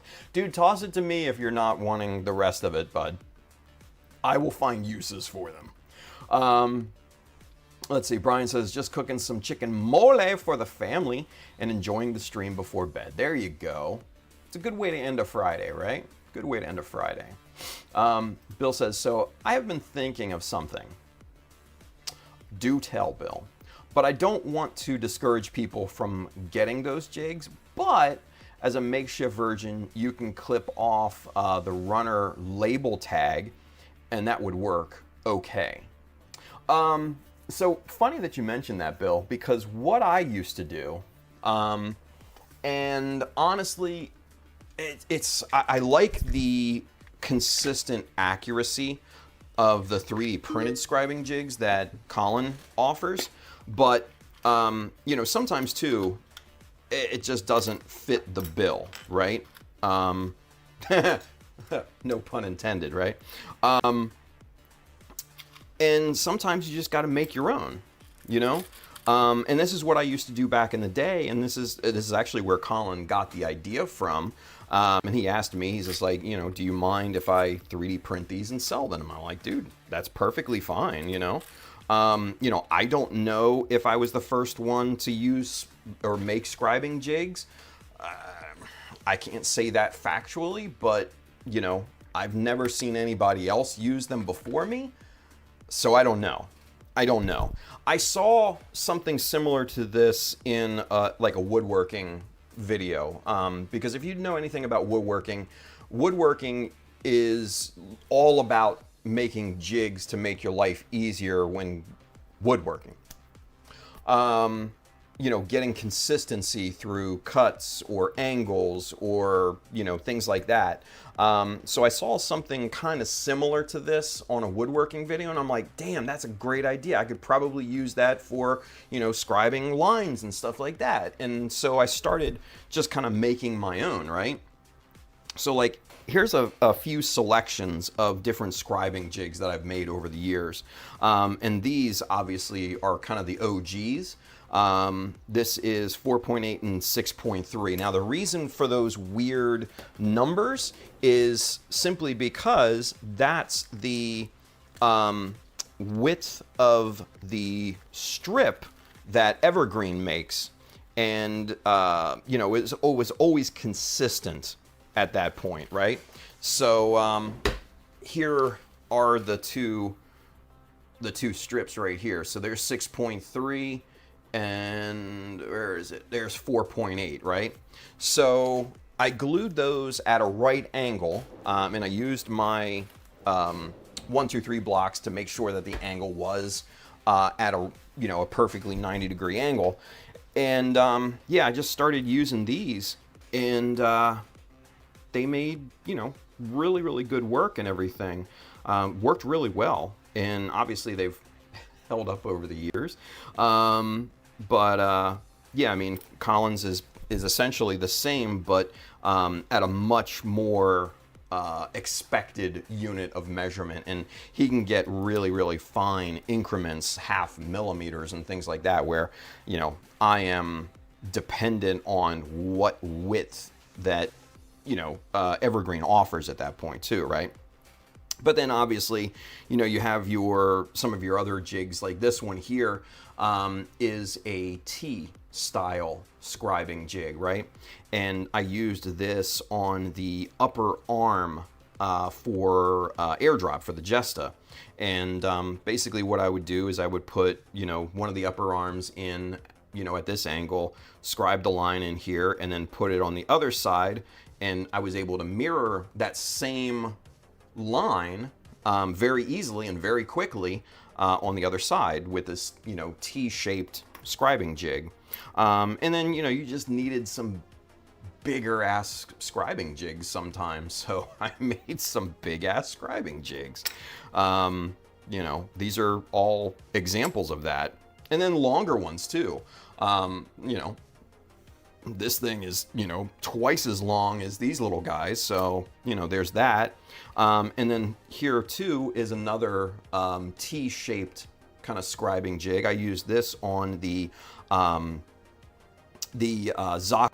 remix, the high mobility Zaku. And, I would basically, strap this to one side just like that, right? Because it had a stop that I could just, hook on to one of the corners, make my scribe line, and then turn it around on the other side, lock it into place, you have a mirrored panel line at that point. So the T-shape scribing jigs are very, very useful when you need something like that. Again, that's all situational, kind of going back to kind of what Blaze had mentioned. So sometimes you gotta make your own. Now, one of the big ones that was very useful that I've never seen people use is like a plug, what I call a plug jig. And let me get one of them here and kind of show you what I mean by that, because they are insanely useful situationally. Fuck, I just got to dump the whole damn thing out here. There, and there. Yeah, so okay, so these, like I said, are what I call plug jigs, and the reason why I call them plug jigs is they plug into like a piece. These are all three made for the high mobility Zaku, right?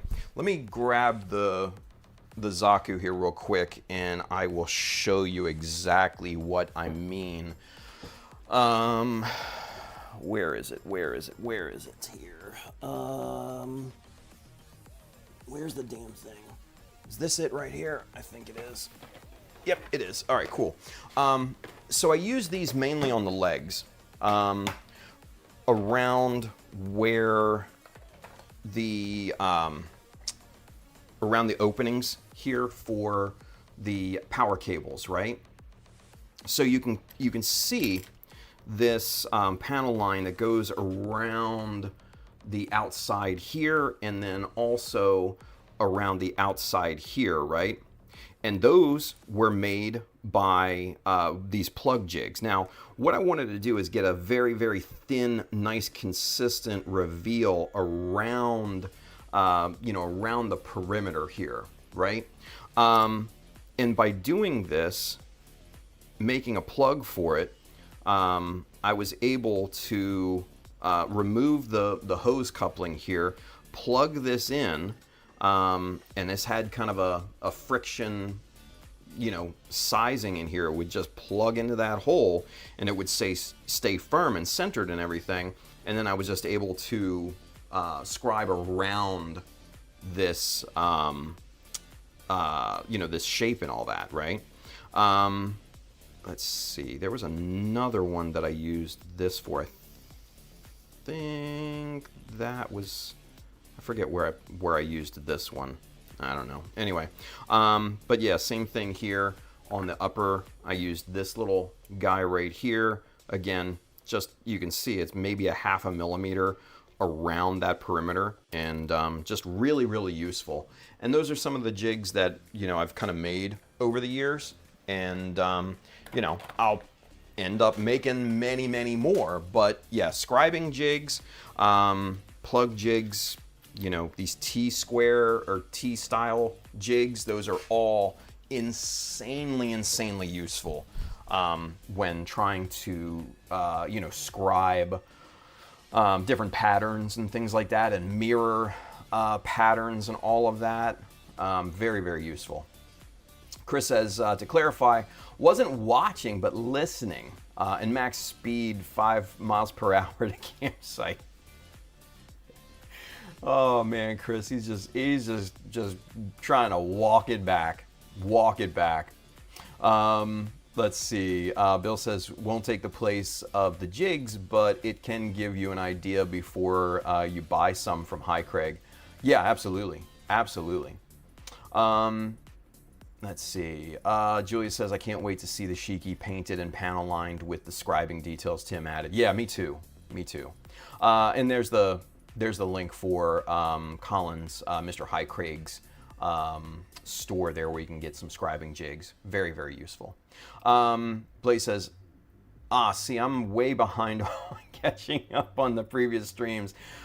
Still, LOL, I think I'm still on episode 15, but thank you for answering my question. Always, dude. Always. That's what we're here to do. So, Gragma's with us. What's going on, buddy? He says the Liger Zero Panzer armor can be purchased separately, which costs around $40. That's not bad. That's not bad. Still, I feel a bit expensive, but still not bad. Yeah. Bill says, I was just trying to think of something easy to get a hold of that would let people try a scribing jig before they decide to get them. Since it's already on their runner, it is something they have. Yeah, absolutely. Handren's with us. He says, hey, Tim, sup, everyone? What's going on, Handren? Good to see you, buddy. Let's see. Briggsy says, jigs are normally used for routers in woodworking, for same cuts like making doubles or something like that. Oh, yeah. And then if you need, especially like a very, very sharp angle, you can make cutting jigs and all sorts of things like that. I see a lot, like I follow a few Japanese woodworkers, and if you are into woodworking at all, you absolutely have to follow some of these Japanese guys. Like, they are just insanely talented. The one guy that I follow, he makes like these little ornate boxes and things like that, and they're just insanely cool. But you know, he has like these jigs that he uses for like drilling and cutting and all sorts of things.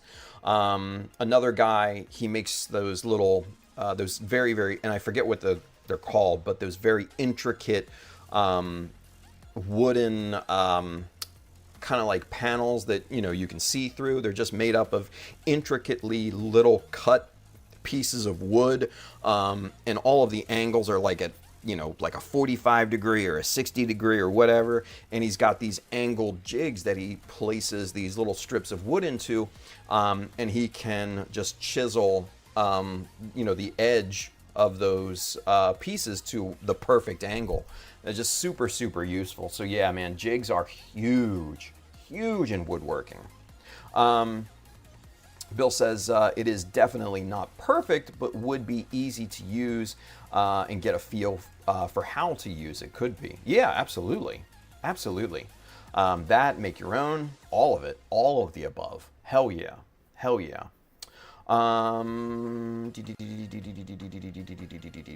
Let's see. Brian says, Handred, long time no see. Handred says, yeah, man, life been kicking my tail. As our friend Bailey says, life be lifin', right? Brian says, sorry to hear that. Hopefully it picks up in a positive way. Yeah, definitely. Henry says, how is the jig, man? DPing? I see he got a beard glowing. DPing? Yeah, right? Yeah, he's growing a beard of ancient wisdom from what I heard. Oh, no, man. Like, let me show you. So, sometimes I just like to grow it out. Like, I don't know. It's just, sometimes I just get a little squirrely and just like, yeah, you know what? Evil Tim needs to come back or something like that. I don't know. And sometimes I just get lazy and I don't fucking shave. You know? Right now, I just kind of wanted to grow it out. I got to even it out. It's a little bushy right now, but yeah, I want to even it out, make it look good and everything. This is about the longest I would ever go. I'm not going like ZZ Top or anything like that. And if you remember, if you even know what ZZ Top is, then you need to have your colon checked.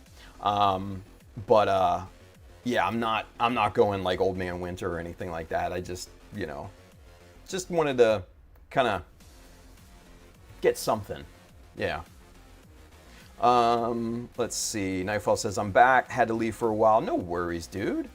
Mark Haggart is with us. What's going on, Mark? He says, who would you say... Oh, this is a question. We have a question. He says, who would you say are your top 3 favorite Gundams of all time? He says, my personal favorite choices are GP01 Full Burnin', Shining/God Gundam, and the Gundam Exia. Okay. All right, let's think about this then, in that case. Let's think about this. So if we're only talking Gundams, straight Gundams, no grunt units, strictly Gundam. Number one. Oh man, that's a tough one. Number one would probably have to be the RX-78 Verka. Number one. Out of the gate. Number one. Or it's a tie. Verka or Origin Gundam. Origin RX-78. Those are two very, very high quality, Gundam designs, right? I really, really like both of those. Obviously, I'm a Kotoki fanboy. If you guys are not aware, I've loved his work for, at this point, decades. And just a wonderful, wonderful mechanical designer. Very, famous for that over in Japan.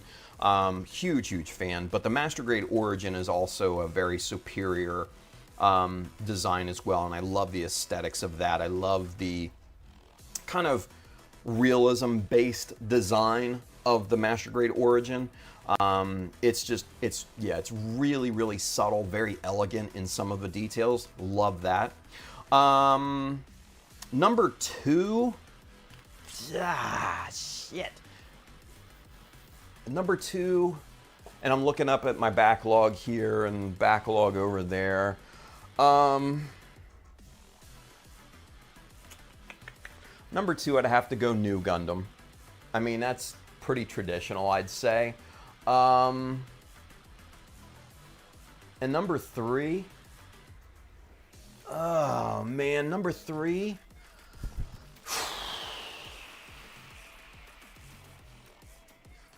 Jeez. Number three, I'd have to say, and this is a tough one. I'd have to probably give it to the Freedom. Yeah, I'd have to give it to the Freedom.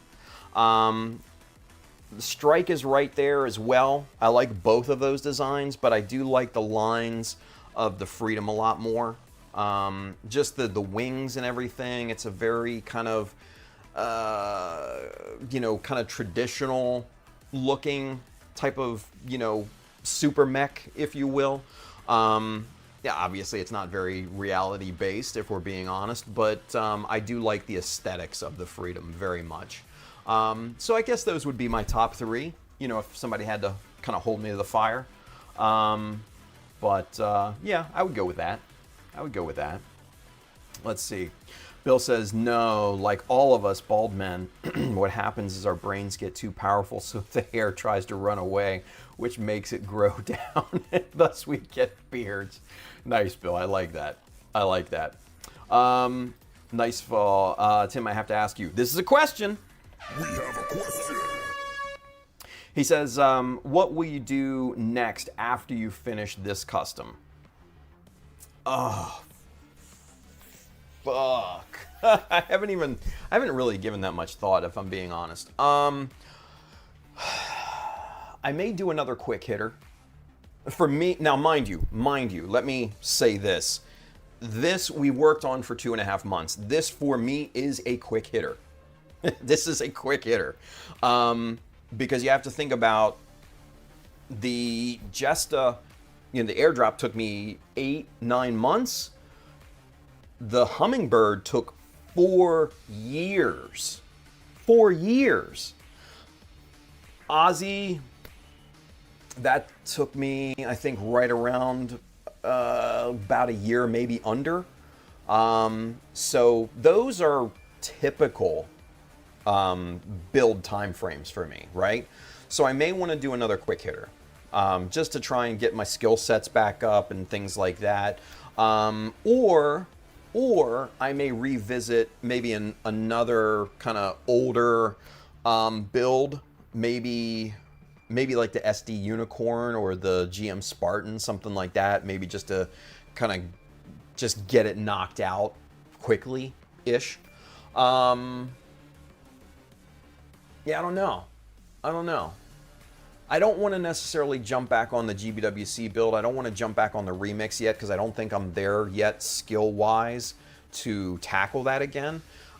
because I still feel like my skills are rusty comparatively to what they were when I was last working on them. You know, I look at those kits, the work in progress kits and things like that, especially like the Zaku over here, and I look at some of the things that I did, the details, the panel lines, some of the kit bashing and scratch building and things like that, and I'm just like, what the hell? How did I come up with that? You know what I mean? So I don't think my skill set is back up to par just yet to jump back on one of those serious builds. So again, yeah, it might just be a quick hitter. And it may be something off the wall too, right?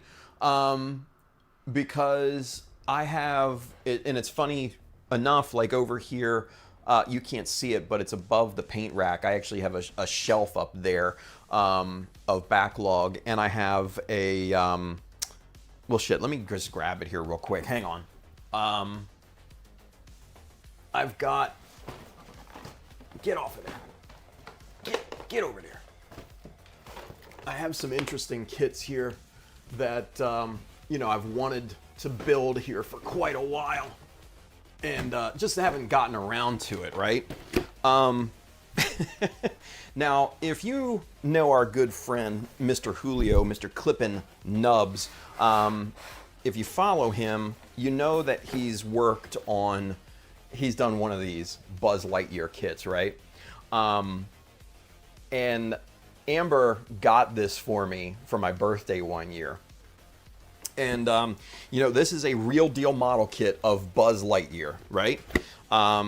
To infinity and beyond, the whole 9 yards, right? And we'll go camera 2 so you can see this. Look at that. He's got the faces and all of that, right? Like, it's got the body, everything. Like, it is a figure style model kit, right? He's even got a base. Look at that. A clear base. That's funny as hell. I kind of like the idea of doing something with this, but in a more realistic military style, and kind of do it up with some really nice details or in decals and stuff like that. Or I could always jump on one of these guys right here, the Mobile Armor Nut Group, right? It's hard to see. Let's go camera 1 so you can see this. This is a bigger box. But there's this shit is hilarious to me. These are the Mobile Armor Nuts, right?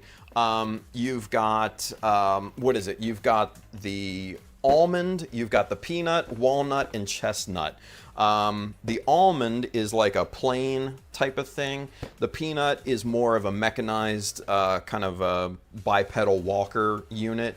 The walnut is a quadruped walker. And then the chestnut has 4 wheels and everything. And it's, kind of quadruped, wheeled unit. But these things are hilarious. A ton of us bought these back in the day. I think it was like around 2019 when these came out. And, you could get them individually or you can buy them in the set. And I don't know if you can even find these anymore. But these are just hilarious. And I don't know. I may end up doing one of these. So you can see the different styles that they come in, right? And they're just wacky and typical Japanese wacky models, right? Typical wacky Japanese models. So I may do one of those. I don't know, but yeah, I think it might be a quick hitter next, and I'm not sure what that's going to look like. So I'll have to think about it. Let's see. Mikey has a question for us. We have a question. He says, so I have a high performance, I have high performance autism, so I have to treat my hobby like seasons, and my Hyaku project is one of those seasons. My question is, what camo would you put on a Commander Rizel?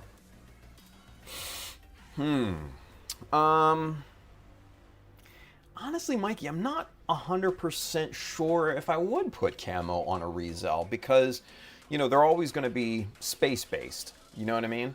I mean, if anything, you know, maybe just a very subtle shades of dark gray or something like that, maybe. But I don't know if I would put a camo pattern on a Rizel like that. I'm not sure. So, yeah. Me personally, I probably wouldn't put a camo pattern on it. I'd paint it something cool, really. Yeah. Henry says, Tim, I sent you a clip on Instagram a while ago. Yeah, I saw it come through, Henry. I haven't had a chance to look at it yet. I'm sorry. I actually fell asleep before, we started. Let's see. Bill says, do you mean color or pattern? Mikey says pattern. Yeah, I'm not sure if I would put a camo pattern on a Rizel personally. Bill says, personally, I would think urban blue colors and digital camo would be amazing on a Rizel. Yeah, I mean, if you were going to put if you were set on putting a camo pattern on there, I'd probably go with a digital style camo. But maybe make it a little different. Maybe instead of, maybe instead of having all 90-degree angles, maybe throw in some 45-degree angles in there. So, one little bit of it would be, at a 45-degree angle, and the rest would be, right angles or something like that. Just throw that in there for, kind of flavor or something like that. Could be very interesting and different. So, yeah. Henry says, Beard Man. William Jackson is with us. He says, getting jiggly with it, right? With the scribing jigs. Kelvin says, Tim, I remember you made some of those jigs during the older streams. Yeah, hell yeah. Bill says, LaGrange. Yep. All right, Bill, it's time to check your prostate. Well, I'm not going to check your prostate, but you got to get your prostate checked, definitely. Bill says, yes. Kelvin, he made a ton of them over the years. Yeah. Henry says, my favorite G-Savior. Get out of here. Bill says, he didn't ask Kit, he asked Gundam, right? Yeah. Yeah. Hobby X-Core says, hey, boss, what's going on, dude? Henry says, I bet it's not Jesta's not a Gundam. It's a grunt, technically. Hobby X-Core says, I picked up those scribe tools from High Craig. Nice. Kelvin says, ZZ Top, every girl's crazy about a sharp-dressed man. Yep. Kelvin has definitely had his prostate checked. Chris says he's doing Gun Tank next. Oh, dude, that would be fun, right? I've got so many build ideas, it's not even funny. Henry says, Wing Zero took me 13 years on and off. I believe it. Bill says, mine, Hyaku Gundam, good. Gundam EZ8, it's a good one. And the Gamma Gundam, also known as the prototype Rick Diaz, which was based off the Dawes. Interesting. I've never heard of the Gamma Gundam before. Ooh, you know what? I take that third one back. Freedom gets striked off. That's a pun. I didn't intend it though. Oh God, what is that? Oh my God, what is it called? It's on the tip of my tongue. It's the Gundam from Twilight Axis, that short animation that they made the high grade out of. That was shitty, but it was based off of the Alex, which was awesome, and I can't fucking remember the name of it. Somebody help me. I know somebody's gonna put it. No, Tristan. Thank you, Handren. The Tristan. Yes, that right there, the Tristan, number 3 without a doubt. Yep. Gragma, thank you. Briggsy, thank you. Yes, Tristan. The Tristan Gundam. That design is fucking goated in my personal opinion. I do love that design, and I wish they would make a master grade out of it. Even a P Bandai, I don't give a shit. Bandai, come on. You made a crappy high grade, and it is an immaculate design. And talk about underutilized. They threw a princely design at a Gundam, at a short video. Like, come on, man. Such a wasted opportunity. Wasted opportunity. And then they give something like the G-Duck a full series. Fuck my life. Anyway, Kelvin says, nice, one of the brain power statements. Yeah. Brian says, my Zagak experiment build has been going off for 6 years, and my no-grade tall geese is on hiatus until inspiration hits me. There you go. Blaze says, I'm here for the quick builds. I found you like right at the end of 2021, 2022-ish. Oh man, right when the hiatus started. Fuck, that's probably the worst. That was probably the worst time to find me, right? But hey, we're back in it now, so we're in it to win it. Blaze says, so I missed all the old builds as they happened. Well, luckily enough, all of the old streams are still up there, so you can go back and enjoy those, you know, whenever you have some time. Hendren says, Brian, it's never done until the builder is satisfied with the looks of it. Yeah, yeah. Kelvin says, Tim, do another Jesta as an EWAC type. That's interesting. The EWAC, or for those of you not familiar, those are like recon units. And they have those big like dish things on the back of their heads, and they look really stupid and weird. But they are interesting units. I will not lie. They are interesting units. I do like the look of them. They are ugly to the point of actually being quite nice. Yeah. Bill says, if you missed it, he also did a petite bear guy in crossbone style. I did. Yeah. Those were nice palate cleansers. I also did a new Gundam petite bear guy too. That was good. Those were fun. Very, very simple, but those were fun. Those were a lot of fun. Let's see. Yes. Sign up to get notified when the shop goes live. That should probably be Monday. I'm delaying it right now because I still got a lot of work to do on it. So get signed up. You'll get a big discount code. So just FYI.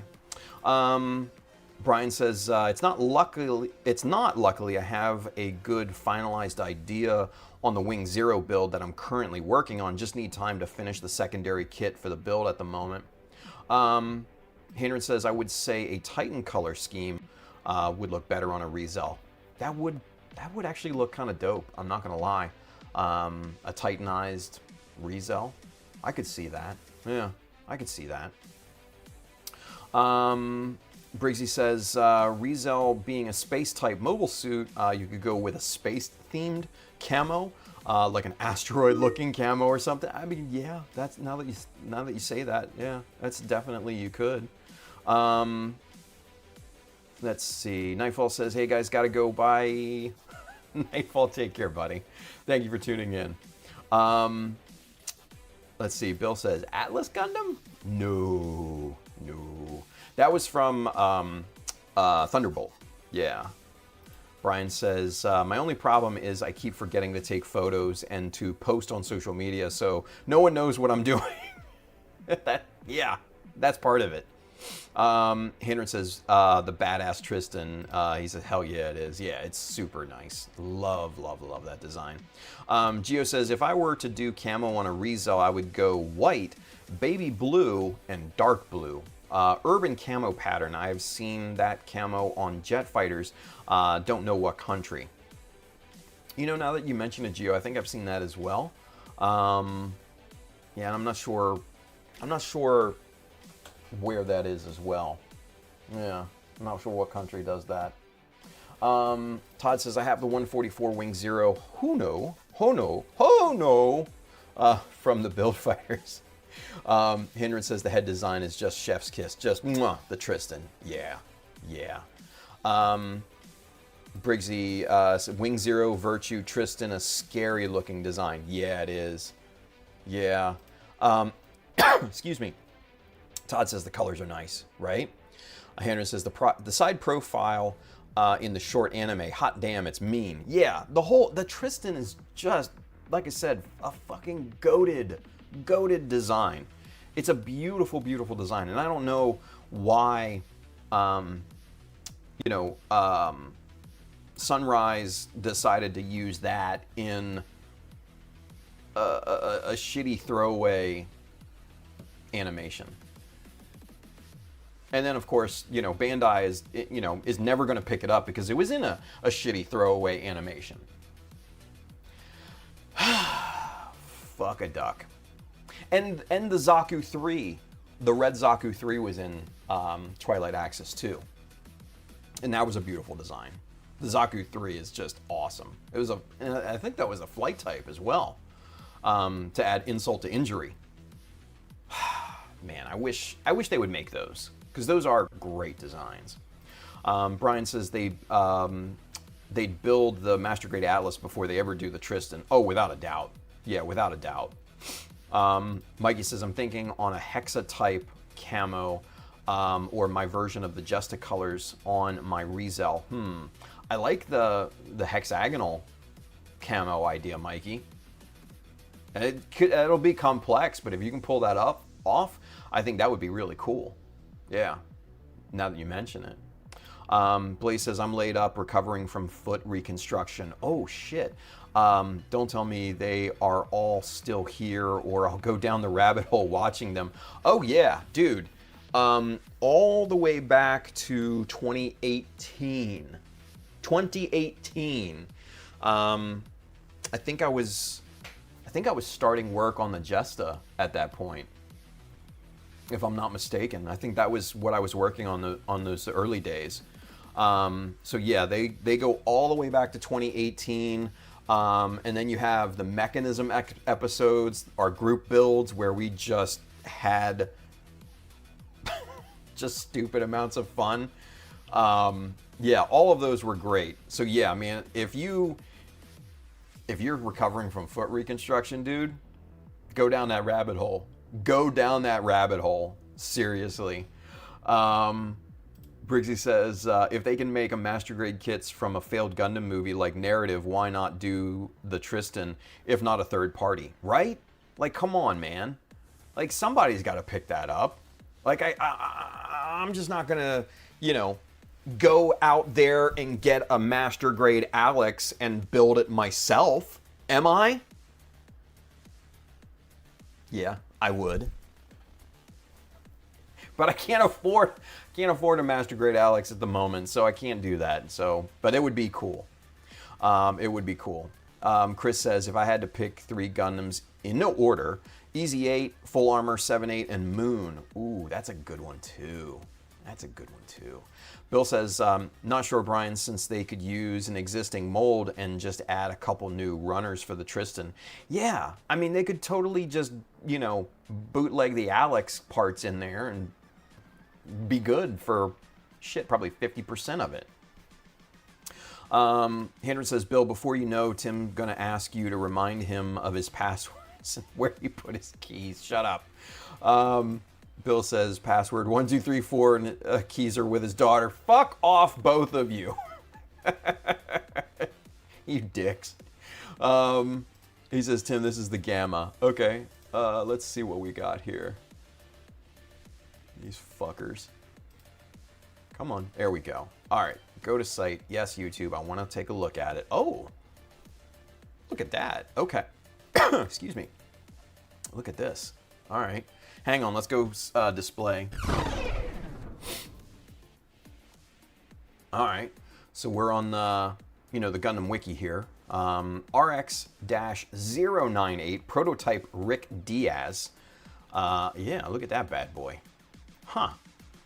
That's an interesting take on it, isn't it? You know, you see the shade. Oh, the fucking overlay. You see the shades of kind of the Sazabi in the foot there, and just kind of the overall bulk. I think you kind of see a little Sazabi-ish feel to it. Huh. That's interesting. That's interesting. I dig it. I totally dig it. Hell yeah.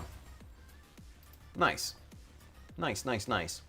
Let's see. Build, add to his reminders, shave beard of ancient wisdom. Shut up, all three of you. My God. Fucking dicks. Fucking dicks. Brian, you need to take them pictures. I want to see what you gonna do with that zero. There you go, right? Let's see. Oh, Todd says Russians use the blue camo for jets. Okay, thank you, Todd. Nice. Let's see. Briggsy says, if you think about it, black would pretty much be camo itself. In space, yeah. Yeah.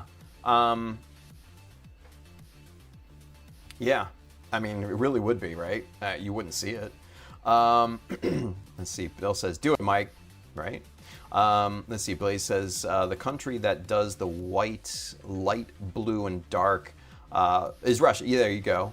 It's also on their latest jet, the SU-57. There you go.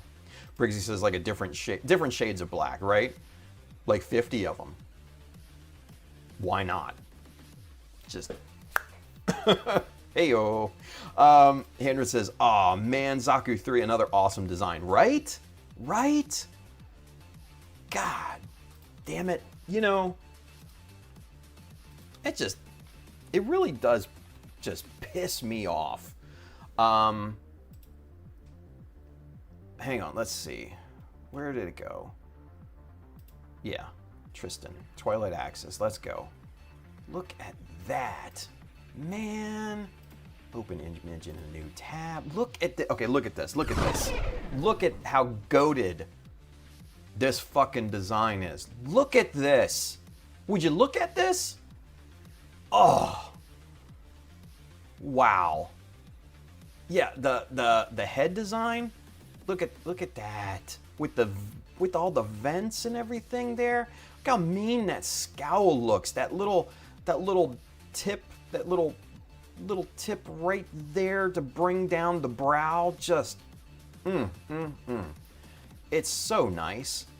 You know, and then you got the shoulders, which are kind of an amalgam of, it almost like it has like shades of the new Gundam, you know, with the side vents and everything there. And then, you know, these forearm deals here are very Zeta-ish. The chest is very kind of Zeta-ish. You got kind of the Mark II backpack there.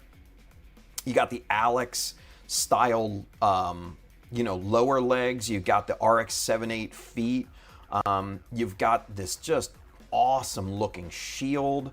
Yeah, just fucking chef's kiss. Like Kid Bash Dream right here. You know what I mean? Kid Bash Dream. Such a beautiful, beautiful design. And Sunrise and Bandai fucked us out of it. Dicks. Dickheads. My soapbox. Nolan's over there. What's up, Nolan? Good to see you, buddy. He says, I finished that high-grade Tristan. What a terrible kit. Yeah, I've heard it was just shit. Just dog shit.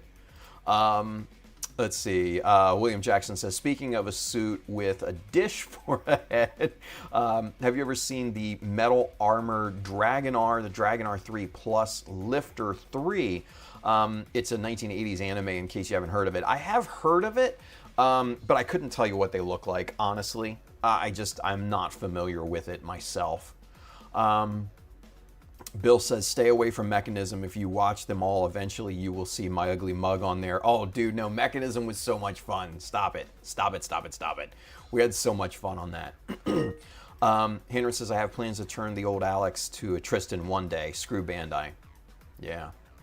Nolan says, you would, Alex narrative and New Gundam and Super Gundam to make, you would need all of the, yeah. It would be an expensive kit bash, right? Let's see. Todd says, well, guys, I hope everyone has a great weekend. Happy 4th of July. Thank you, Todd. Appreciate that. Mikey says, I'm surprised no one has done a third-party G-Self yet. Yeah. That's another one that I would kind of like to see as a master grade. Even though I hated on it when it first came out, it kind of did the whole kind of fungus thing. It kind of grew on me. I don't know why. Henry says, hot damn, I like that. Yeah, right? Todd says, I'm off to bed. Good night, all. Todd, take care, buddy. Take care, man.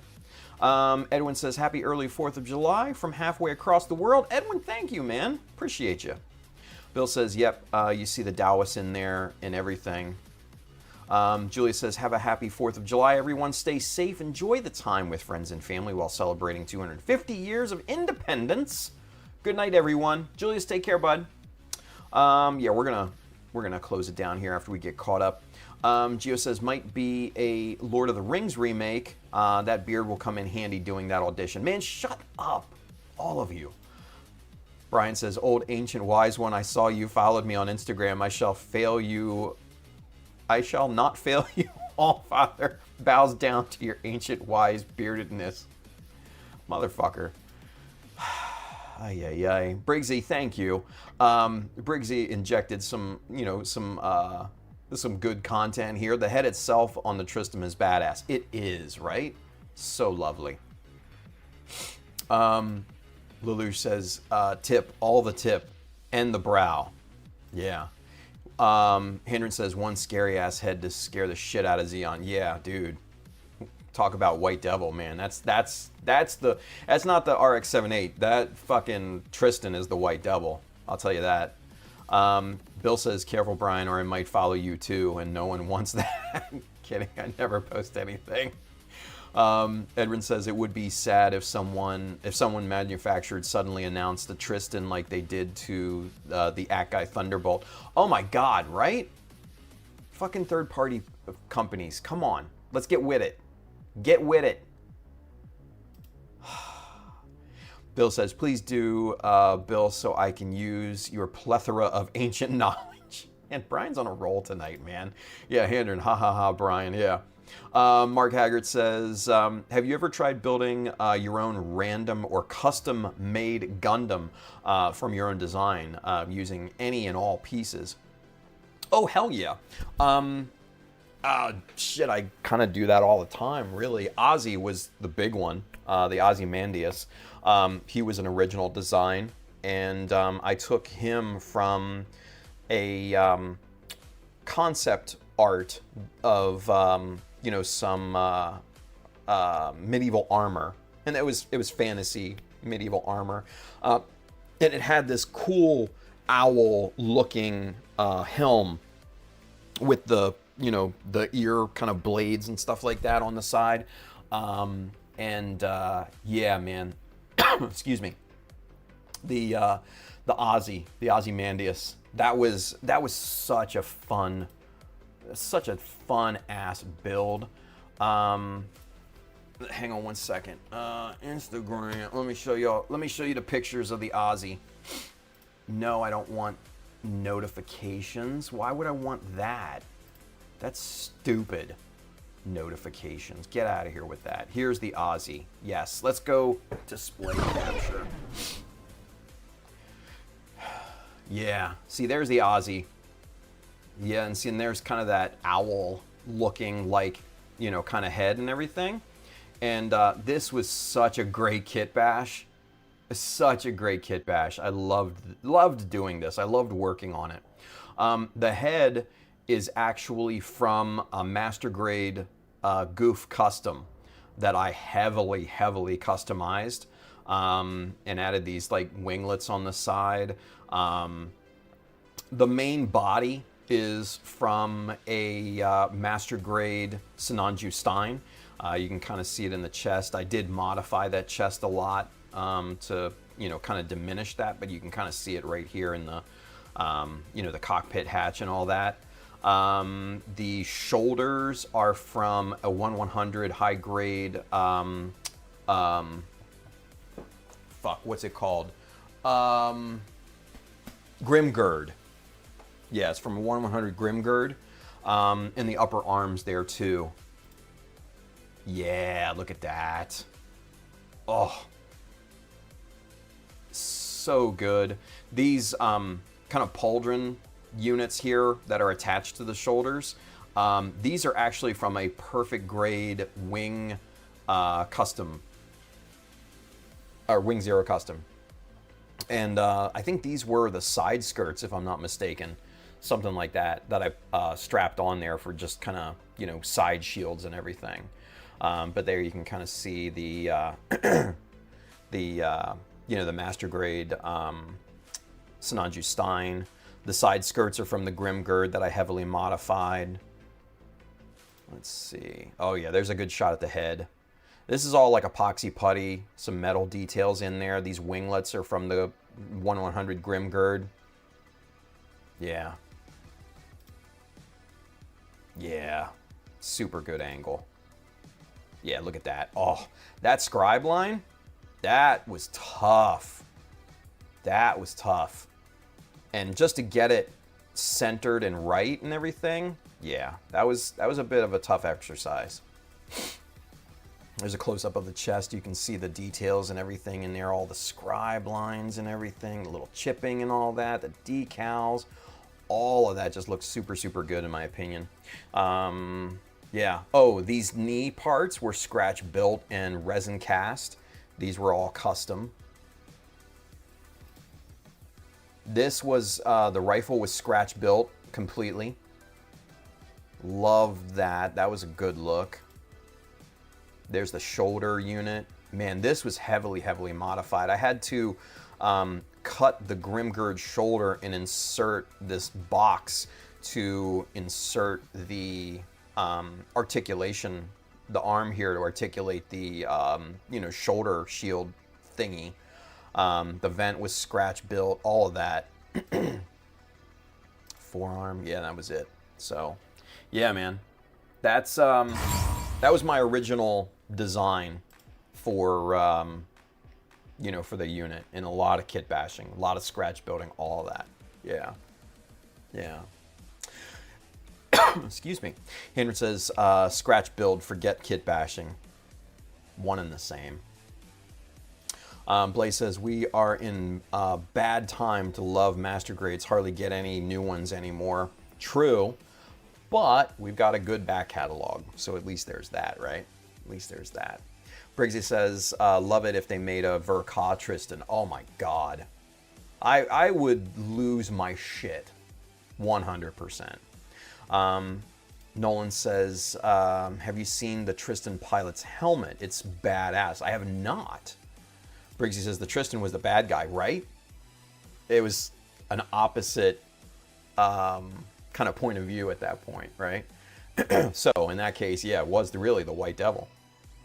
Bill says the fight scene work in progress is kind of his designs, as they are heavily modified and not a singular kit style. Yeah.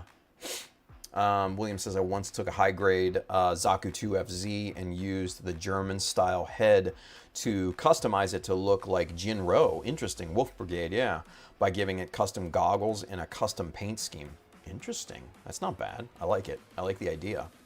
Bill says he will probably get back to that whip later after getting comfortable and back into the groove again. Oh, yeah. Yeah. Brian says, I want the beefy double Zeta full armor Verka badly. Bill says, Faz? Not my favorite. I love the Faz. Love it. Especially the head. The kind of the elongated, thin down Sentinel style head. Yeah. It's very nice. Willis says, I even made a bullet belt to connect to the rifle. Oh, shit. That's cool as fuck, dude. That's cool as shit.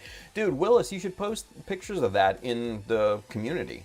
I would like to see it. Hell yeah. Post that up in the community, dude. Straight up. But he says, Bill, they're making a full armor double Zeta that takes inspiration from the Phaz.